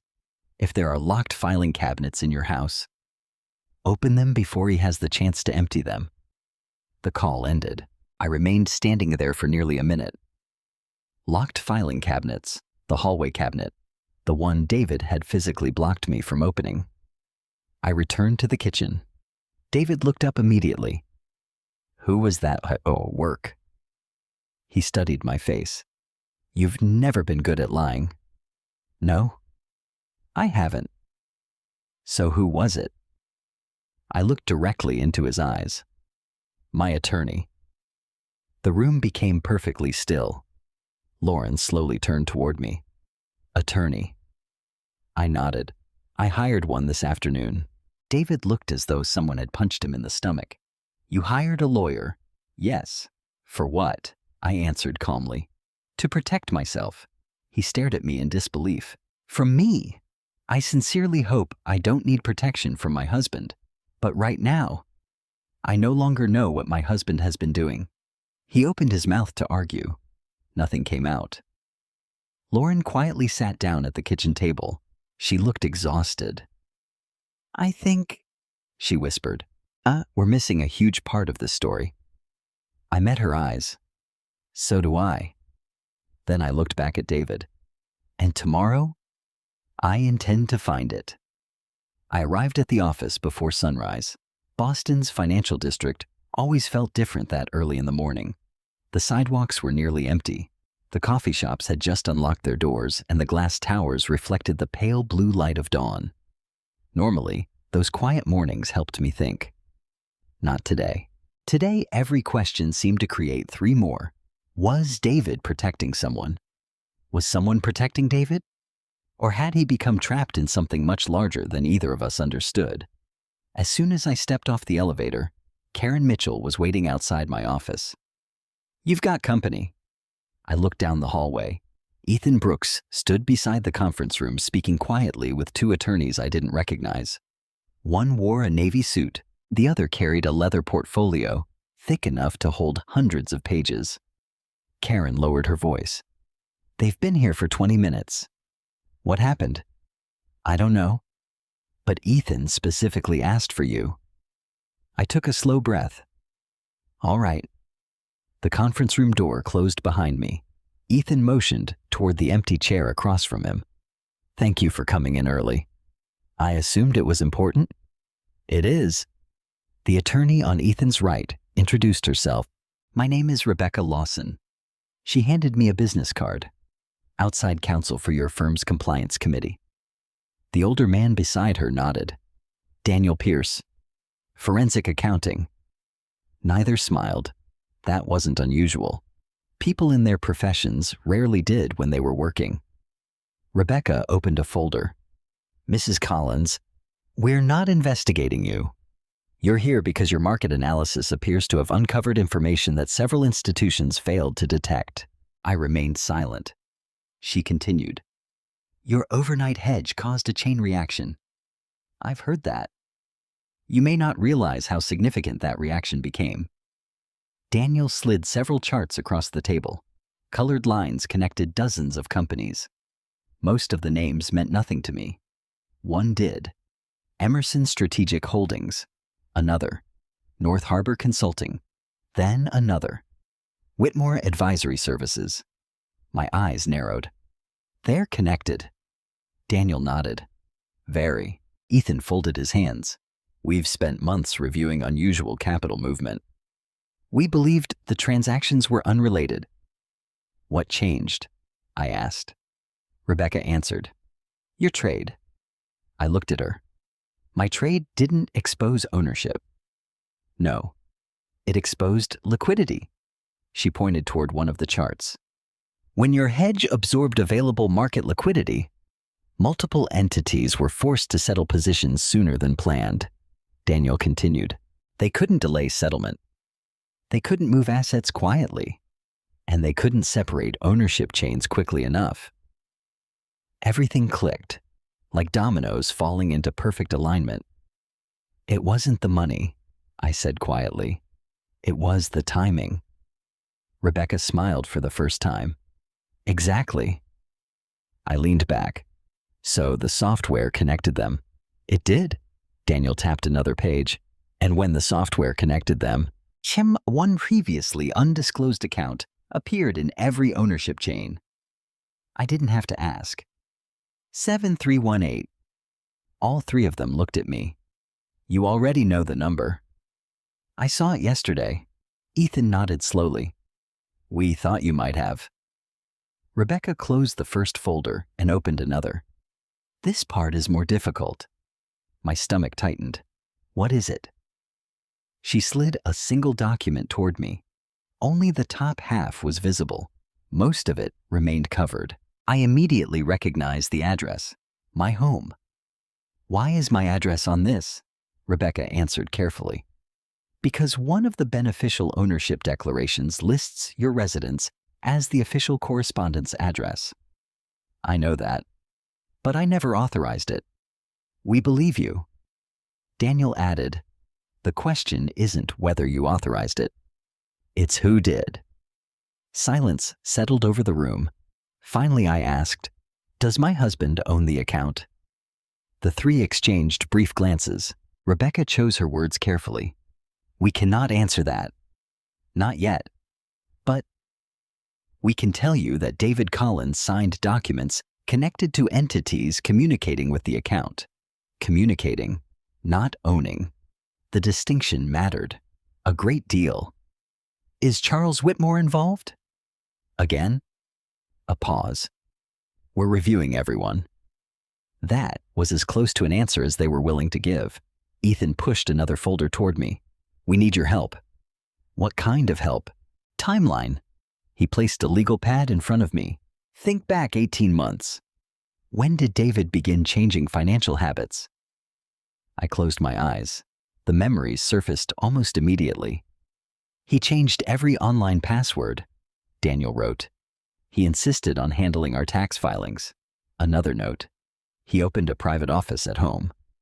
He stopped leaving bank statements in the kitchen. He began taking business calls in the garage. Rebecca looked up. Anything else? I hesitated, then remembered. Susan. His sister. What about her? She suddenly became very interested in our finances. Daniel stopped writing. In what way? She kept asking questions. About the mortgage, our retirement, the house, property taxes. Rebecca underlined something on her notes. Interesting. I looked at her. Why? We've seen relatives used before. Used as intermediaries. People who appeared harmless. People no one questioned. People who handled paperwork because they were family. A chill ran through me. Lauren. I suddenly thought about Lauren. Last year, David had asked her to witness signatures.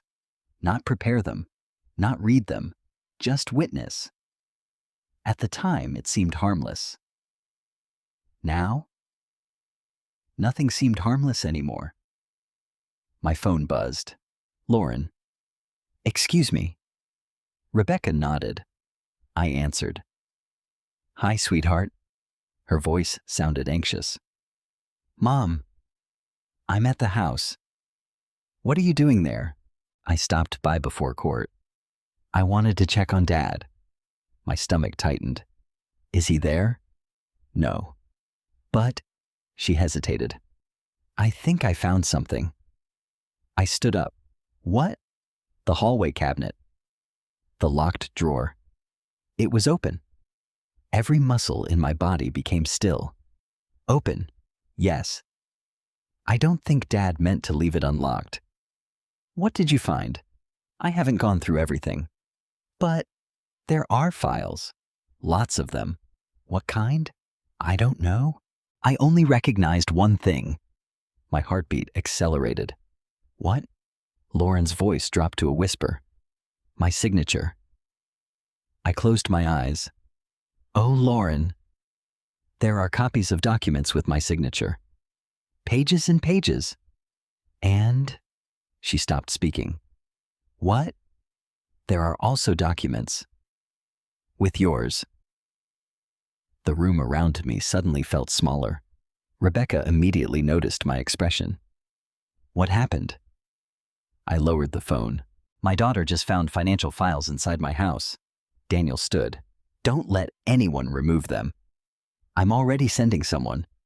Ethan was reaching for his own phone before Daniel finished speaking. Lauren was still on the line. Mom, what should I do? I answered without hesitation. Don't touch anything else. Leave the drawer exactly as you found it. Can you do that? Yes. And Lauren, leave the front door unlocked. She sounded confused. Why? I looked at Ethan. He nodded once. Because we're coming. By the time I reached my car, my hands were trembling for the first time since all of this had begun. Not from fear, from urgency. Lauren was alone in the house. The unlocked filing drawer had been discovered. If David realized what had happened before we arrived, the evidence could disappear forever. I climbed into my car just as Ethan Brooks and Daniel Pierce stepped into the parking garage behind me. We'll follow you, Ethan said. Do not call your husband. I wasn't planning to. And don't warn anyone else. I understand. 3 vehicles pulled out of the garage within seconds. The 40-minute drive back to our neighborhood felt twice as long. Traffic crawled along Interstate 93, every red brake light, making my pulse climb higher. Lauren called twice. I answered through the car's hands-free system. Mom, I'm almost there. I haven't touched anything. Good. But what is it? I think Dad knows. I gripped the steering wheel tighter. Why? He called me. When? About 10 minutes ago. What did he say? He asked whether I was at the house. What did you tell him? I said yes. What else? He asked if I'd been inside his office. I exchanged a quick glance through the rearview mirror. Ethan's SUV remained directly behind mine. What did you say? I told him I was just stopping by. And then he hung up. No goodbye, no explanation. My stomach tightened. Lauren, lock the front door. What? Do it now. I thought you wanted it unlocked. I've changed my mind. Before she could respond, another voice interrupted from the speaker. A loud beeping. Call waiting. David. I ignored it. Seconds later, he called again. Then again. 6 missed calls in less than 3 minutes. He knew. He absolutely knew. When we finally turned onto our street, I saw Lauren standing just inside the front window. The moment she recognized my car, she opened the door. I hurried inside. Are you okay? She nodded quickly. I'm fine. Did anyone come here? No. What about your father? I haven't seen him. Daniel and Ethan entered behind me. Neither wasted time. Show us the cabinet. Lauren led us down the hallway. The same hallway I had walked through thousands of times without imagining that it contained the beginning of my marriage's collapse. The cabinet door stood slightly open. So did the locked drawer. Daniel immediately pulled on a pair of gloves. No one touch anything. He carefully slid the drawer open. Inside were dozens of neatly organized file folders. Blue, gray, black. Each labeled with dates. Nothing looked hurried. Nothing looked hidden. Until he opened the first folder. He stopped reading, looked at Ethan, then quietly handed him the documents. Ethan's expression hardened. What is it? I asked. Neither answered immediately. Finally, Daniel looked at me. Mrs. Collins, these are not ordinary financial records. He removed another folder. Inside were copies of wire transfers, corporate filings, property documents, trust agreements, loan schedules. Most of the names meant nothing to me. Then one page caught my attention. My own signature. I reached instinctively toward it. Daniel gently stopped me. Please. I know. I stepped back. He placed the document inside a protective sleeve before continuing. Rebecca Lawson arrived 15 minutes later, carrying another legal case. She joined the others around the dining room table.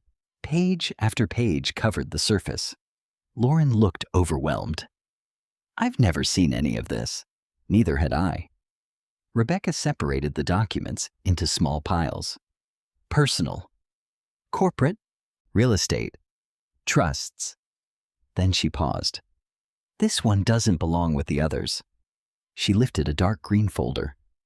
Unlike the rest, it contained no labels. Only a handwritten note. Private. David. She opened it. Silence. The room became completely still. What is it? I whispered.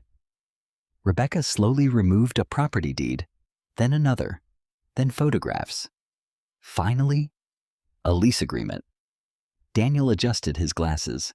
That's not your address. No. Rebecca looked directly at me.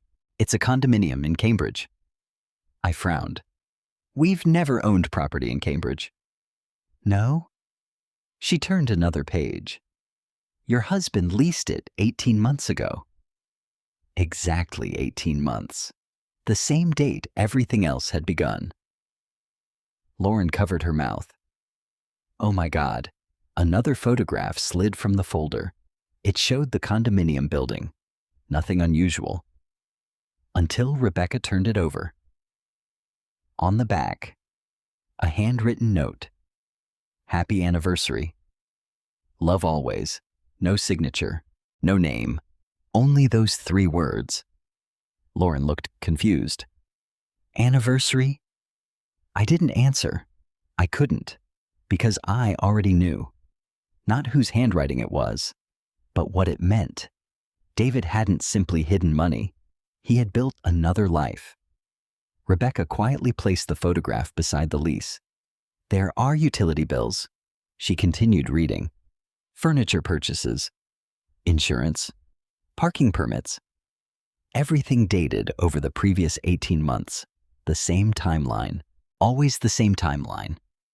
Daniel looked up. Mrs. Collins? I'm sorry. I nodded once. Oddly enough, I didn't cry. Not then. Perhaps because the financial betrayal had already prepared me for the personal one. Or perhaps because somewhere deep inside, I had already known. The silence broke when Lauren suddenly stood. No. Everyone looked at her. She pointed toward another document lying near the end of the table. That's impossible. What is it? She picked it up before Daniel could stop her. My signature. She stared at the page. I never signed this. I walked beside her. The signature looked exactly like hers. Perfect. Almost. Then I noticed something. A tiny difference. Lauren always looped the letter L twice. This signature only looped it once. That's not yours. It looks like mine. But it isn't. Rebecca took the paper carefully. It's a notarized authorization. Daniel frowned. Authorizing what? Rebecca read silently for several seconds. Then looked up. It authorizes changes to the Collins family trust. I felt my heart stop.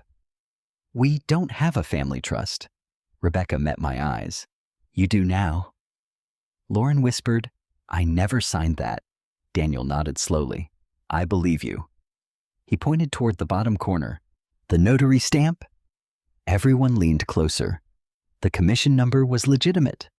The date was the exact same afternoon Lauren had stopped by the house after work 18 months earlier. I remembered that day. David had called her over to witness a few insurance papers. Insurance papers. That was what he had told both of us. Lauren looked sick. He switched the documents. Rebecca closed the folder.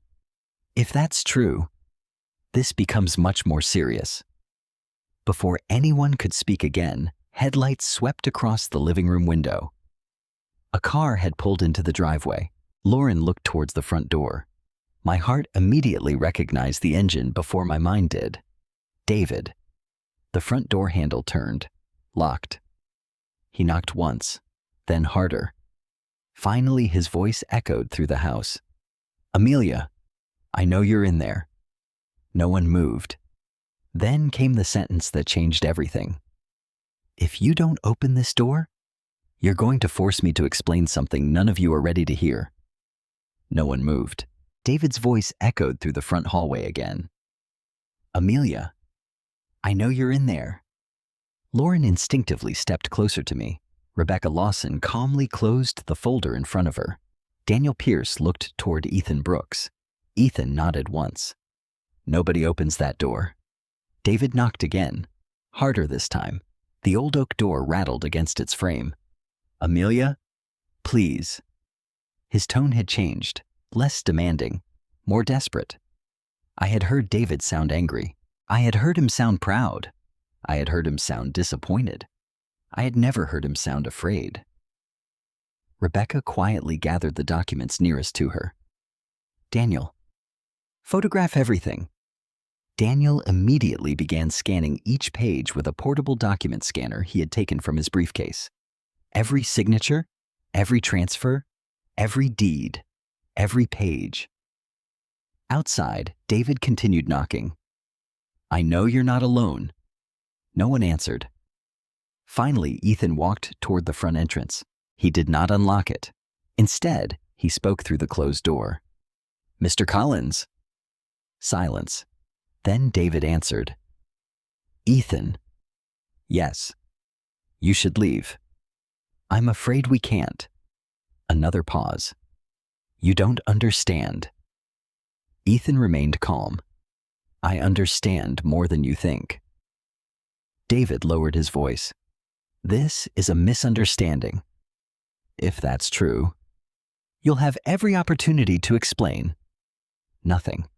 For nearly 30 seconds. Then footsteps retreated from the porch. Lauren exhaled. Did he leave? Ethan looked through the side window. No. He's sitting in his car. Waiting. Exactly what I expected. David had always believed patience was a negotiating tool. He thought eventually someone inside would become uncomfortable enough to open the door. He didn't realize something had changed. For the first time in our marriage, I wasn't negotiating. Daniel finished scanning another stack of papers. There are over 100 documents. Rebecca looked up. And nearly all of them relate to the same 18-month period. I slowly sat down. Everything kept coming back to those 18 months. Not 20, not 12, exactly 18. Rebecca slid another folder toward herself. This one hasn't been reviewed. The label simply read, Household. She opened it carefully. Utility bills, insurance renewals, maintenance invoices, nothing unusual. Then, one envelope slipped free, still sealed. Addressed to me, my name, my home address. The postmark was dated 14 months earlier. I frowned. I've never seen that. Rebecca examined it. It was never opened. Daniel looked surprised. It was filed, but not delivered. I stared at the envelope. Someone had intentionally kept mail addressed to me. Rebecca looked at me. Do you want to open it? I nodded. She carefully slid a letter opener beneath the flap. Inside was a single sheet of paper. A notice from our bank. Rebecca read silently, then stopped. Her expression changed immediately. What is it? She handed the letter to me. I read the first sentence. Dear Mrs. Amelia Collins, this letter confirms your request to remove your name from joint investment account 7318. I stopped breathing. I never requested this. Lauren stepped beside me. What? I handed her the page. She read it twice. Dad told you that account didn't exist. I know.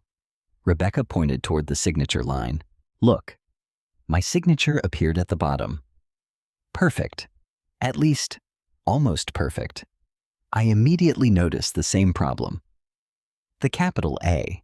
Someone had copied it carefully, but I always crossed the second stroke slightly higher. This signature didn't. It's forged, Daniel nodded. So was Lauren's. Rebecca looked at Ethan. That gives us two fraudulent signatures connected to the same account.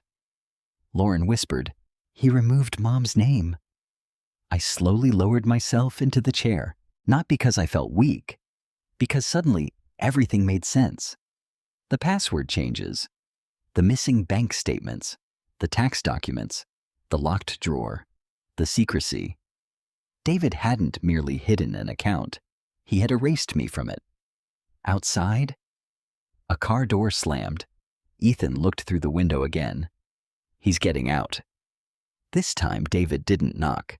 Instead, his cell phone rang. Mine. I looked at the screen. David Collins. Rebecca quietly said, "Put him on speaker." I answered. "Hello?" His voice sounded exhausted. "Amelia? I'm asking you as your husband. Please come outside." "No. I don't want these people deciding our future. They're not. You are." "No," I answered quietly. "You decided our future 18 months ago." Silence, long enough that I wondered whether he had hung up. Finally, "I never wanted to hurt you." The words should have meant something. Once upon a time, they would have. Now they sounded like someone apologizing after being caught, not after telling the truth. "You forged my signature." I can explain. "You used our home." I can explain.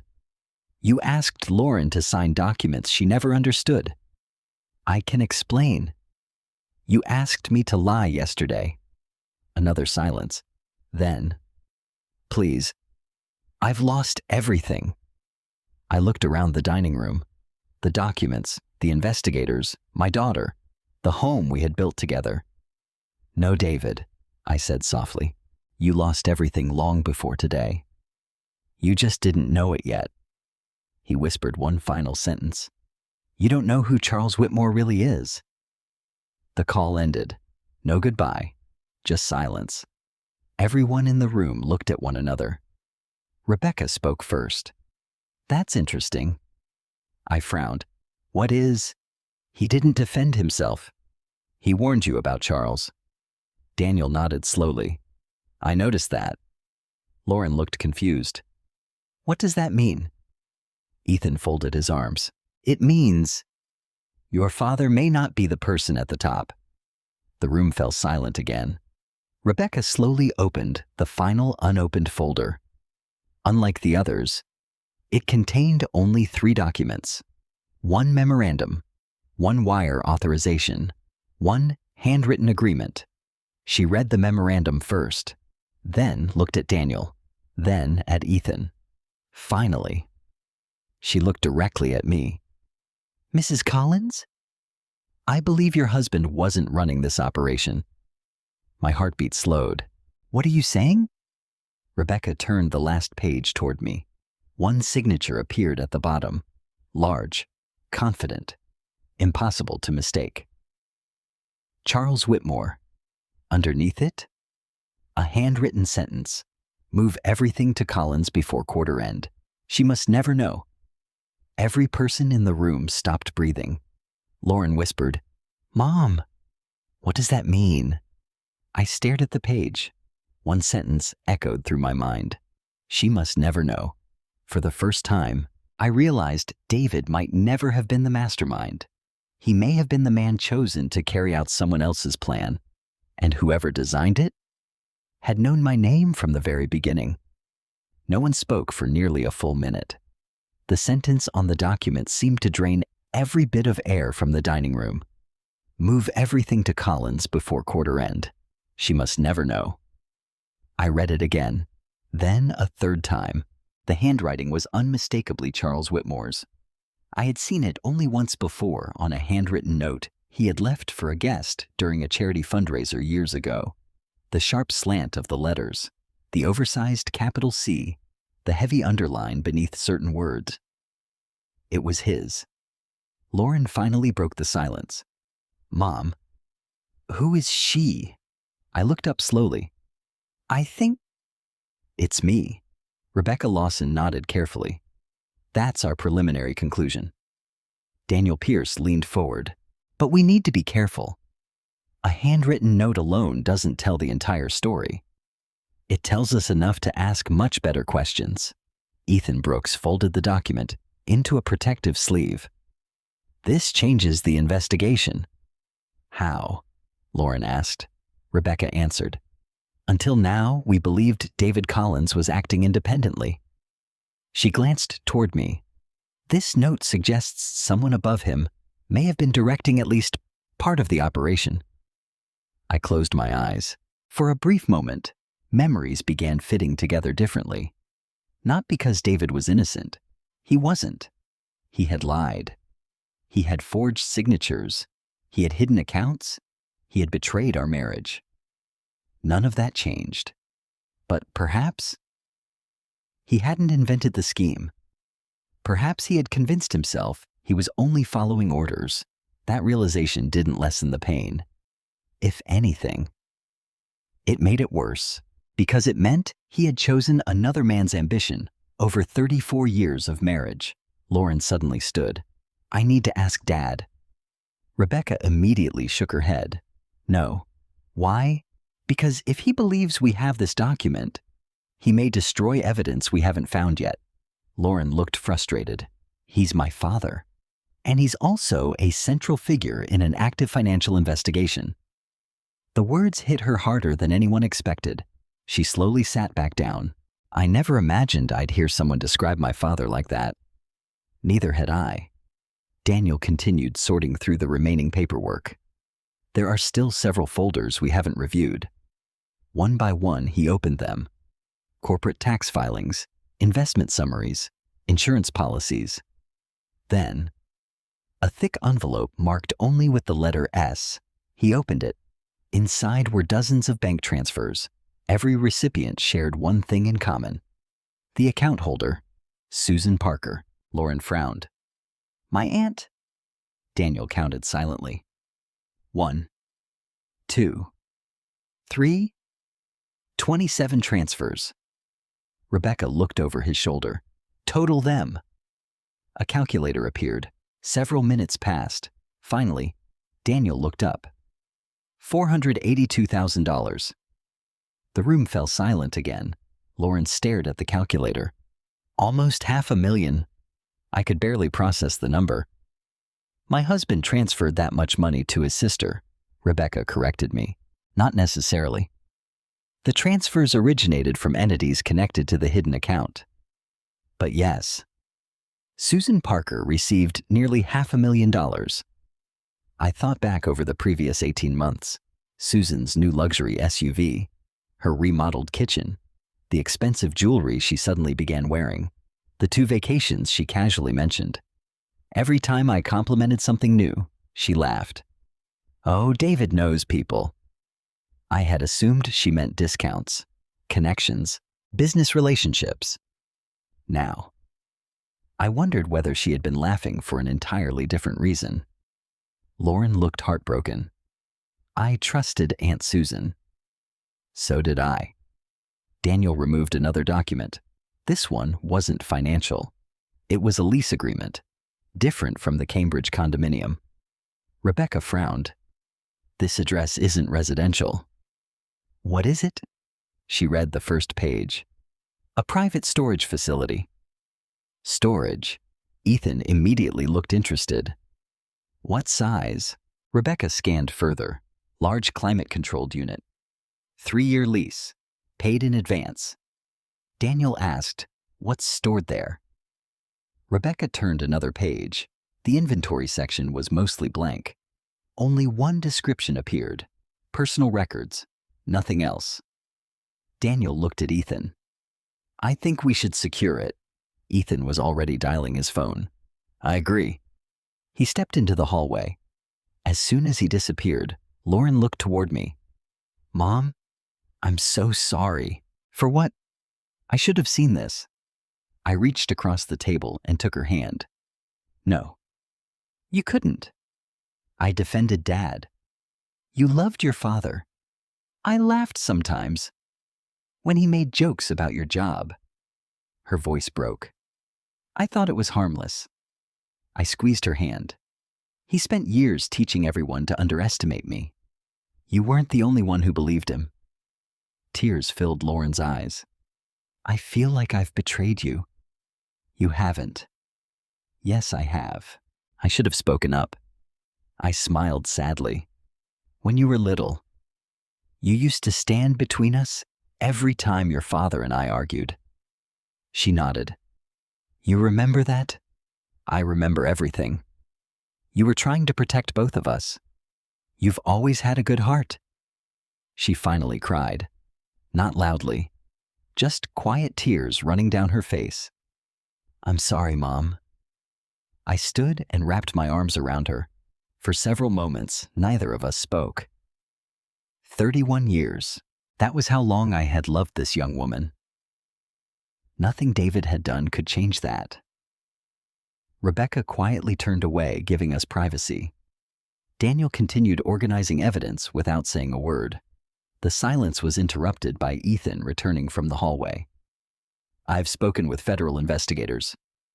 Everyone looked up. The storage unit has been secured. Good, Rebecca said. Ethan continued. But that's not the biggest development. What happened? He looked directly at me. Charles Whitmore resigned. What, 30 minutes ago? Lauren blinked. He resigned, effective immediately. Rebecca frowned. That was fast. Ethan nodded. Too fast. Daniel looked thoughtful. He knows. He knows what? He knows we're getting close. A heavy silence settled over the room. My phone vibrated. An unknown number. Normally, I would have ignored it. Something told me not to. I answered. Hello. For several seconds. No one spoke. Then a woman's voice, soft, nervous, almost whispering. Mrs. Collins. Yes. My name doesn't matter. I don't have much time. My heart began to pound. Who is this? I worked for Charles Whitmore. I glanced at Ethan. He immediately motioned for me to keep talking. The woman continued. If you want to know why your husband did all this, don't ask David. Ask Charles's executive assistant. I frowned. Why? Because she kept copies. Copies of what? Everything. What everything? The woman's breathing became shaky. The fake trusts? The hidden accounts? The forged signatures? And? She stopped. And what? A long pause. Finally, she whispered the words that sent a chill through every person in the room. She also knows who the money was really meant for. The call disconnected. I slowly lowered the phone. Every eye in the room was fixed on me. Rebecca spoke first. What did she say? I repeated every word. No one interrupted. When I finished, Daniel quietly closed his notebook. This isn't over. Rebecca nodded. No. It's just become much bigger than David Collins. I looked down at the wedding ring still resting on my left hand. For the first time in 34 years, it no longer felt like a symbol of love. It felt like evidence. I stared at my wedding ring for a long time. It had become so familiar over the years that I rarely noticed it anymore. Now it felt strangely heavy, not because the gold had changed, because I finally understood what it represented. Trust, promises, a future. And every one of those things had been quietly traded away while I believed we were building them together. Rebecca gently closed the evidence box. Mrs. Collins? You should probably remove that ring. I looked up. Why? Because from this point forward, you're no longer simply a wife. You're a potential victim in a financial fraud investigation. The words settled over me like cold rain. I slowly twisted the ring around my finger. For years I had imagined taking it off, only if David died before I did. I had never imagined removing it while he was still alive. Not because I no longer loved him, but because I no longer recognized the man I had married. I slipped the ring off. Lauren quietly reached across the table and squeezed my hand.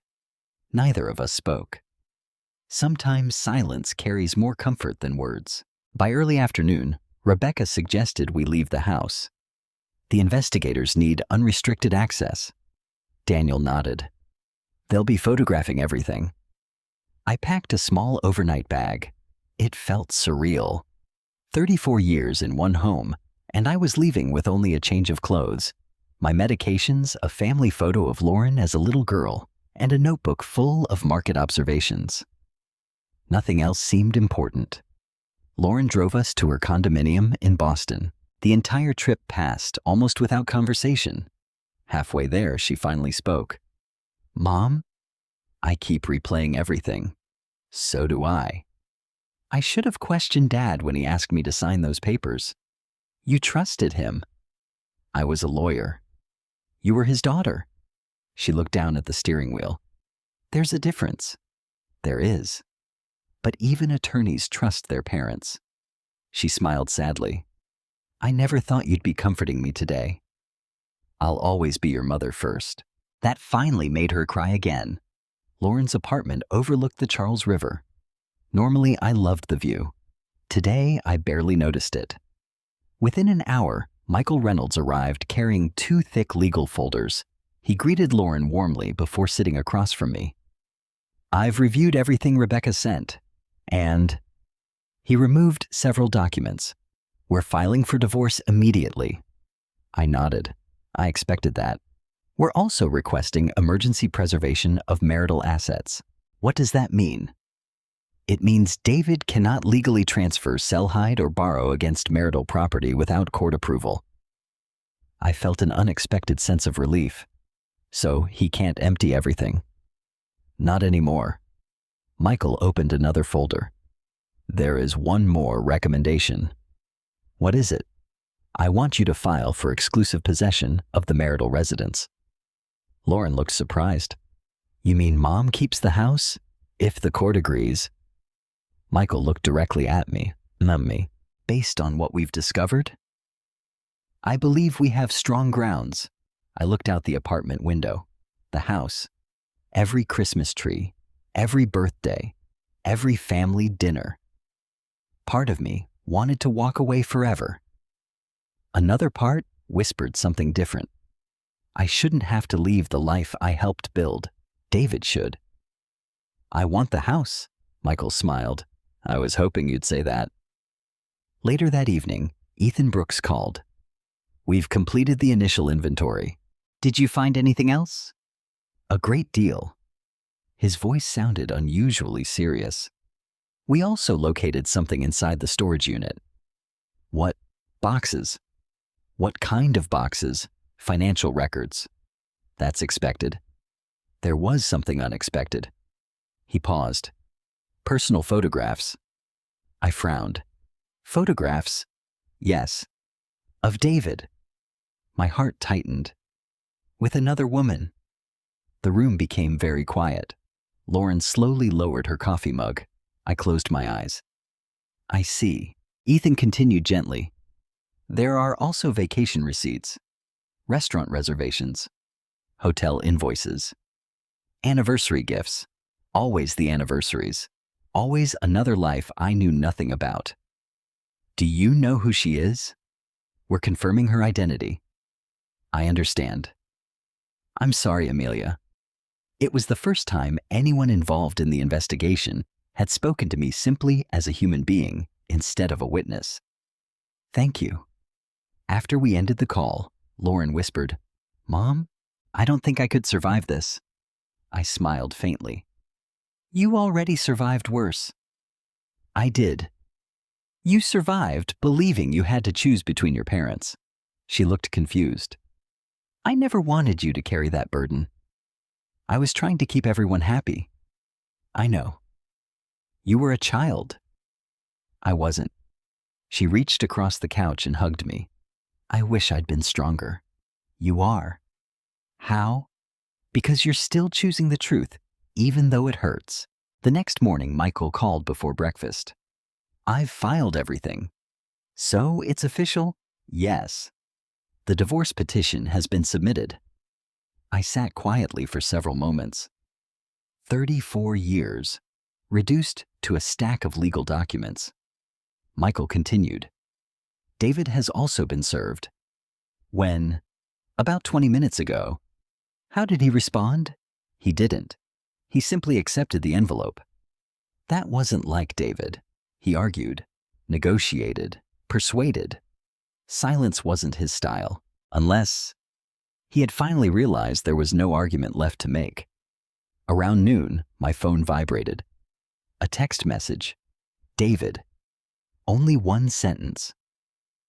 Can we meet once before everything ends? I stared at the screen. Lauren noticed. What did he say? I handed her the phone. She read it silently. Are you going? I don't know. Michael, who was reviewing paperwork at the dining table, looked up. If you decide to meet, don't go alone. I won't. And don't meet at your house. I understand. Another message arrived before I could answer the first. This one was longer. There's something Charles never told you. I tried to stop it after I realized what he was planning. You deserve to hear it from me before someone else does. Lauren frowned. Do you believe him? I looked at the message for a long time. Did I believe David? No. Did I believe he was finally frightened enough to tell the truth? Maybe. Michael folded his hands. Whether he's telling the truth or not, he believes he has information you don't. I nodded slowly. I think so too. Lauren looked worried. Mom, what if it's another lie? It might be, but if it isn't, I need to know. Michael reached into his briefcase. I'll arrange the meeting. Where? A conference room in my office. Security cameras. Witnesses nearby. Neutral ground. I looked down once more at the empty place on my left hand, where my wedding ring had rested for more than 3 decades. Then I picked up my phone. After several minutes, I typed only 4 words. I'll meet tomorrow. Alone. Before sending it, I deleted the last word. Then I wrote instead, I'll meet tomorrow. Bring the truth. A few seconds later, David replied, I will. But something deep inside me whispered that tomorrow's meeting wouldn't only determine the end of my marriage. It would reveal who had truly been pulling the strings from the very beginning. I arrived at Michael Reynolds' office 15 minutes early. Not because I was eager to see David, because I wanted a few quiet moments before facing the man I had shared more than half my life with. Michael had reserved one of the firm's larger conference rooms on the 12th floor. It overlooked downtown Boston, where the morning traffic moved steadily beneath a gray October sky.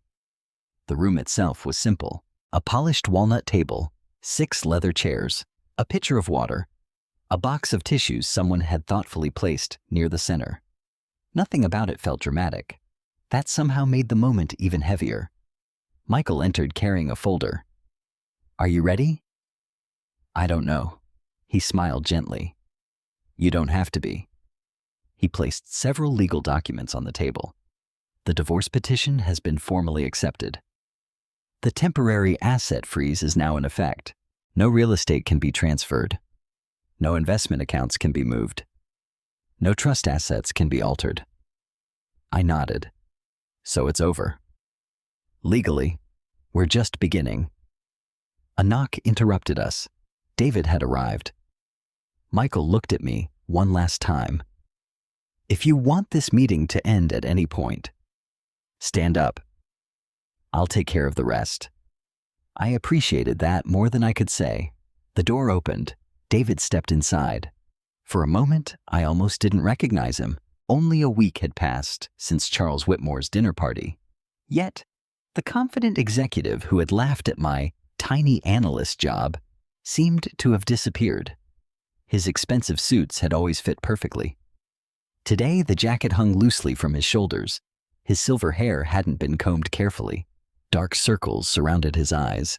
He looked exhausted, older, smaller.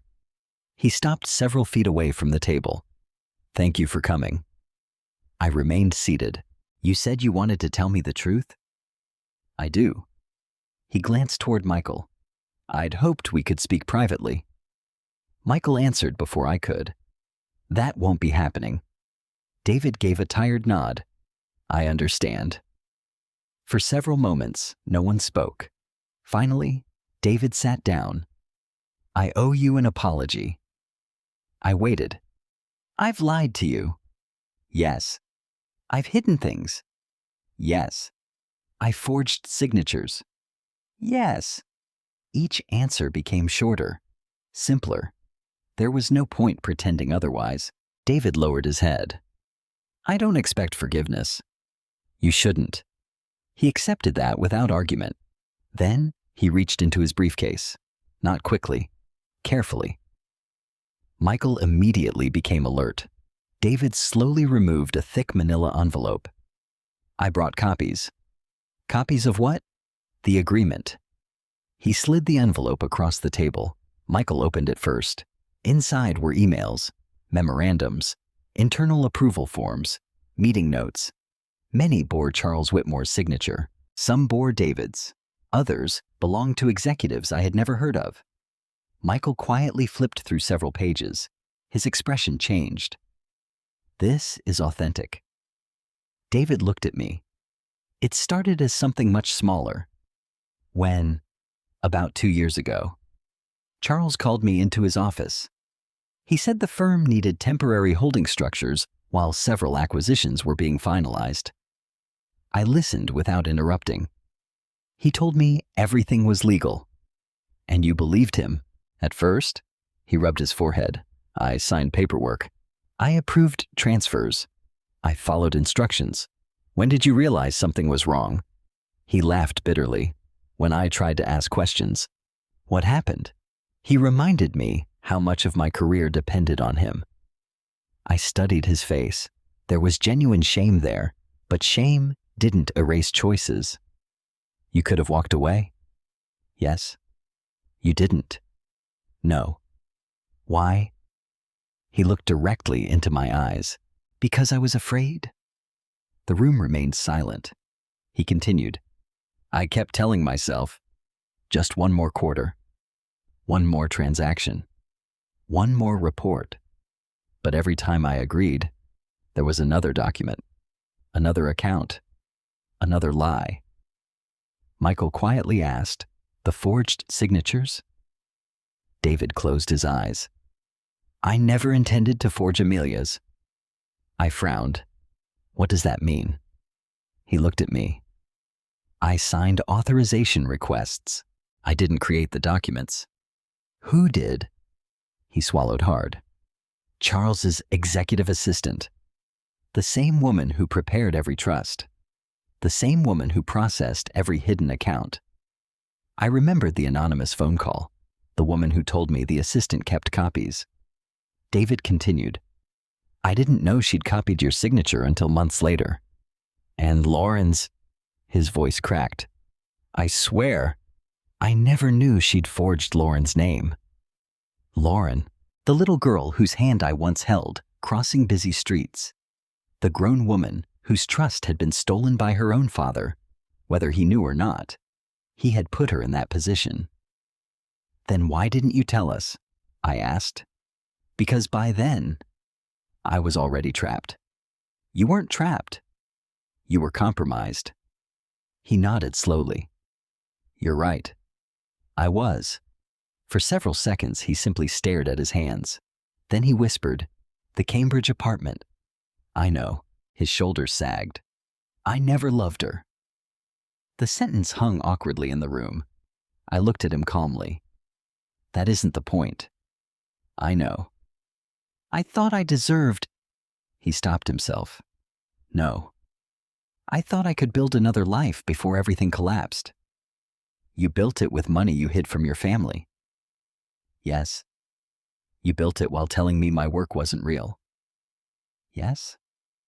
You built it while asking our daughter to sign papers she didn't understand. He couldn't answer, because there was nothing left to say. Michael quietly pushed another document toward David. This is the proposed settlement. David looked down.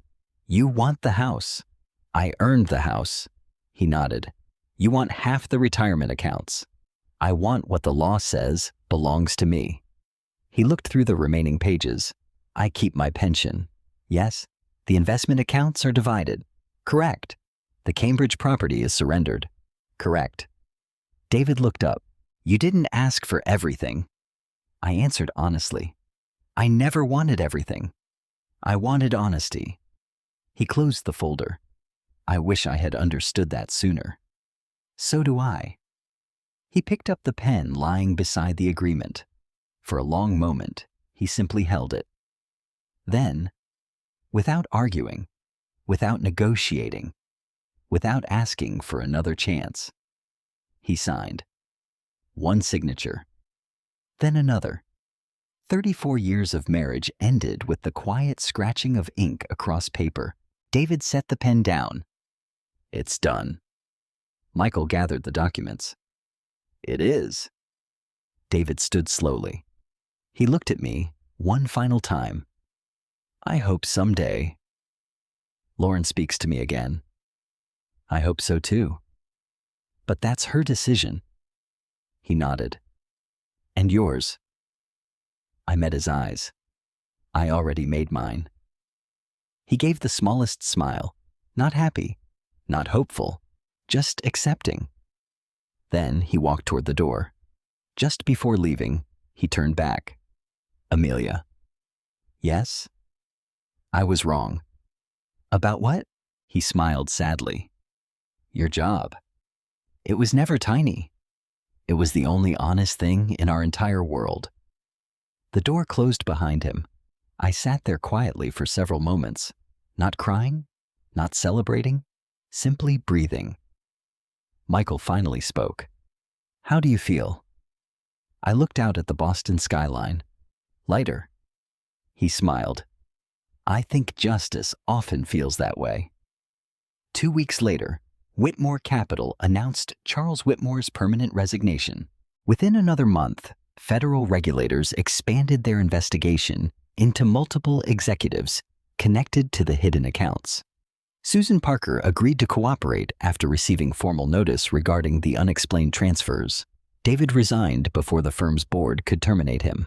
His reputation built over decades disappeared almost overnight. Mine did not. A week later, Karen Mitchell invited me into the executive conference room at my own firm. The board members were already waiting. Karen smiled.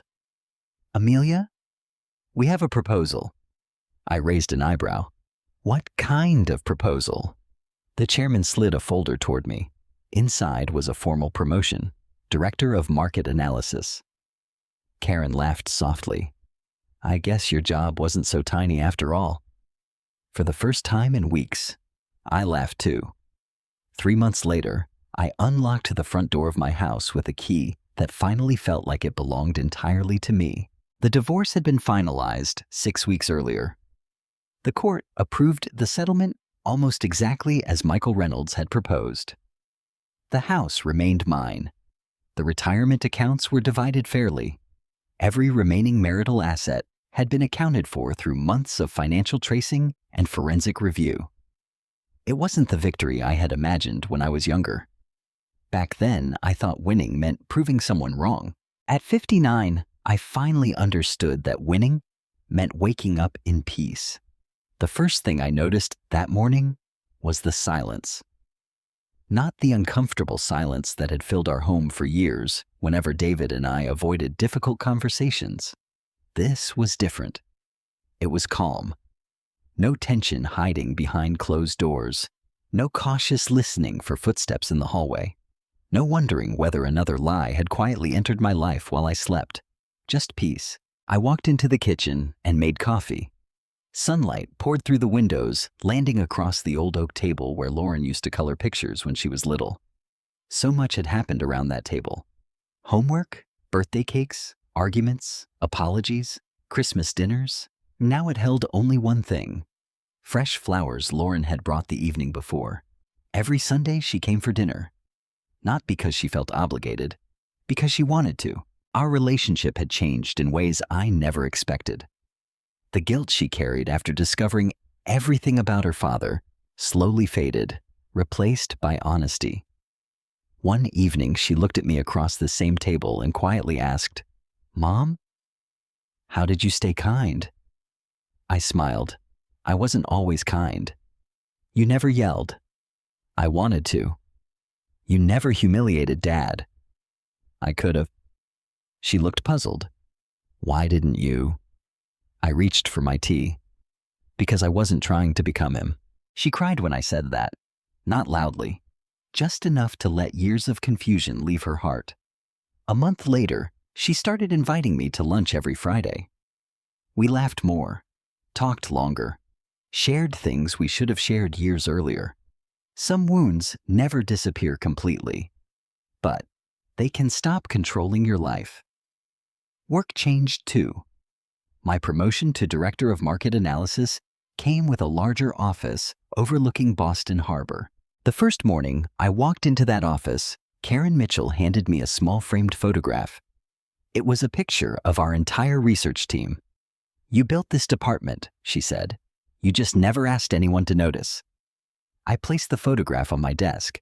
Then I looked around the room. The office wasn't impressive because it was bigger. It was meaningful because I had earned it honestly. Word spread through the financial community faster than I expected. Not about the investigation, about the market model.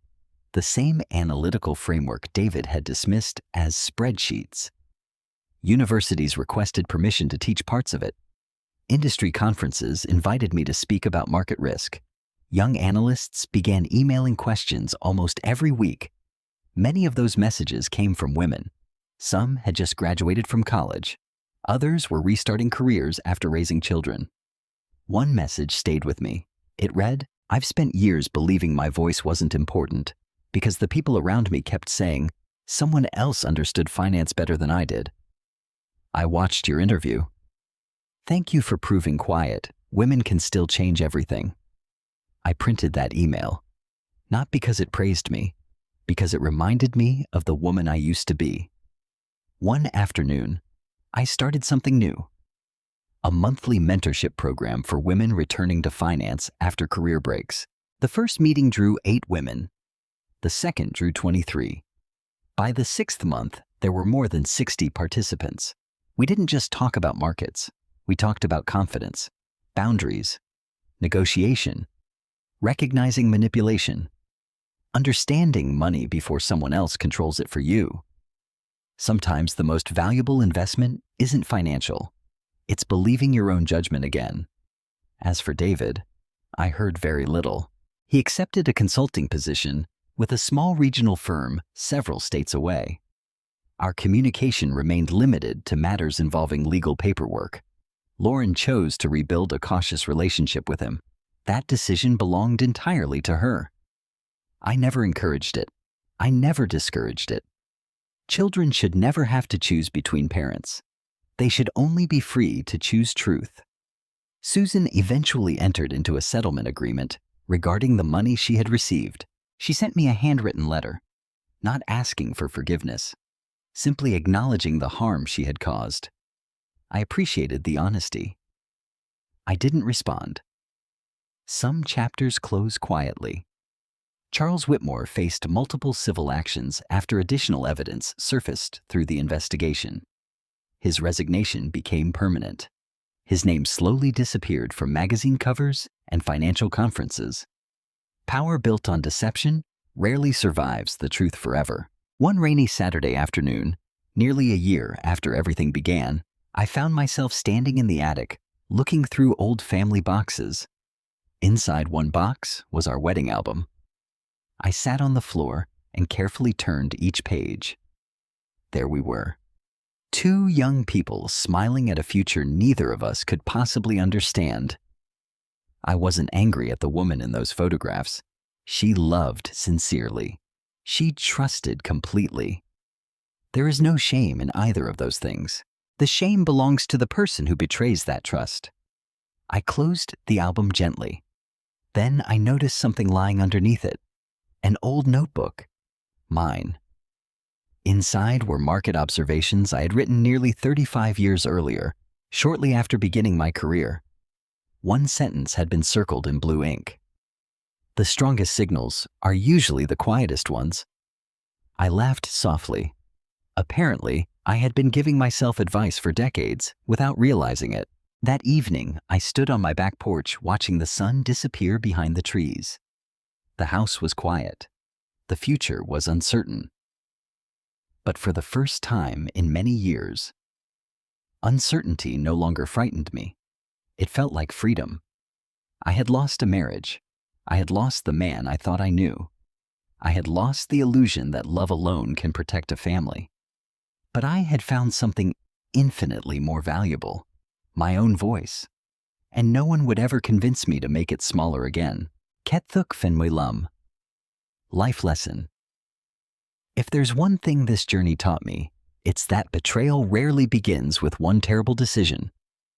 More often, it begins with small moments we choose to ignore, one lie explained away, one disrespectful joke we laugh off, one financial question we decide not to ask because we don't want conflict. Those tiny compromises can quietly grow into life-changing consequences. For many years, I believed keeping the peace was the same as protecting my family. I stayed silent because I thought patience would eventually be rewarded. I convinced myself that love meant enduring humiliation, sacrificing opportunities, and trusting someone who had stopped being trustworthy. I was wrong. Real love is built on honesty, respect, and accountability. The moment those disappear, silence no longer protects a relationship. It protects the deception. I also learned something equally important. Never underestimate yourself because someone else does. People may dismiss your work, your intelligence, your dreams, or your quiet nature. But your value is not determined by the loudest voice in the room. It is determined by your integrity, your character, and your willingness to stand for the truth when it matters most. If you've ever been made to feel invisible, remember this. Quiet strength is still strength. Sometimes the people who speak the least are the ones who see the most clearly. And sometimes the very qualities others mock become the reason you survive and even thrive. Thank you for staying with me until the end of this story. If it touched your heart, I'd love to hear your thoughts. What would you have done if you had discovered the hidden account? Would you have confronted your spouse immediately or quietly gathered the evidence first? Please share your answer in the comments. And don't forget to tell me where you're watching from and what time it is there. I truly enjoy reading every message because they remind us that none of us has to face betrayal alone. If you enjoy emotional family stories about resilience, justice, and second chances, please like this video and subscribe for more stories like this.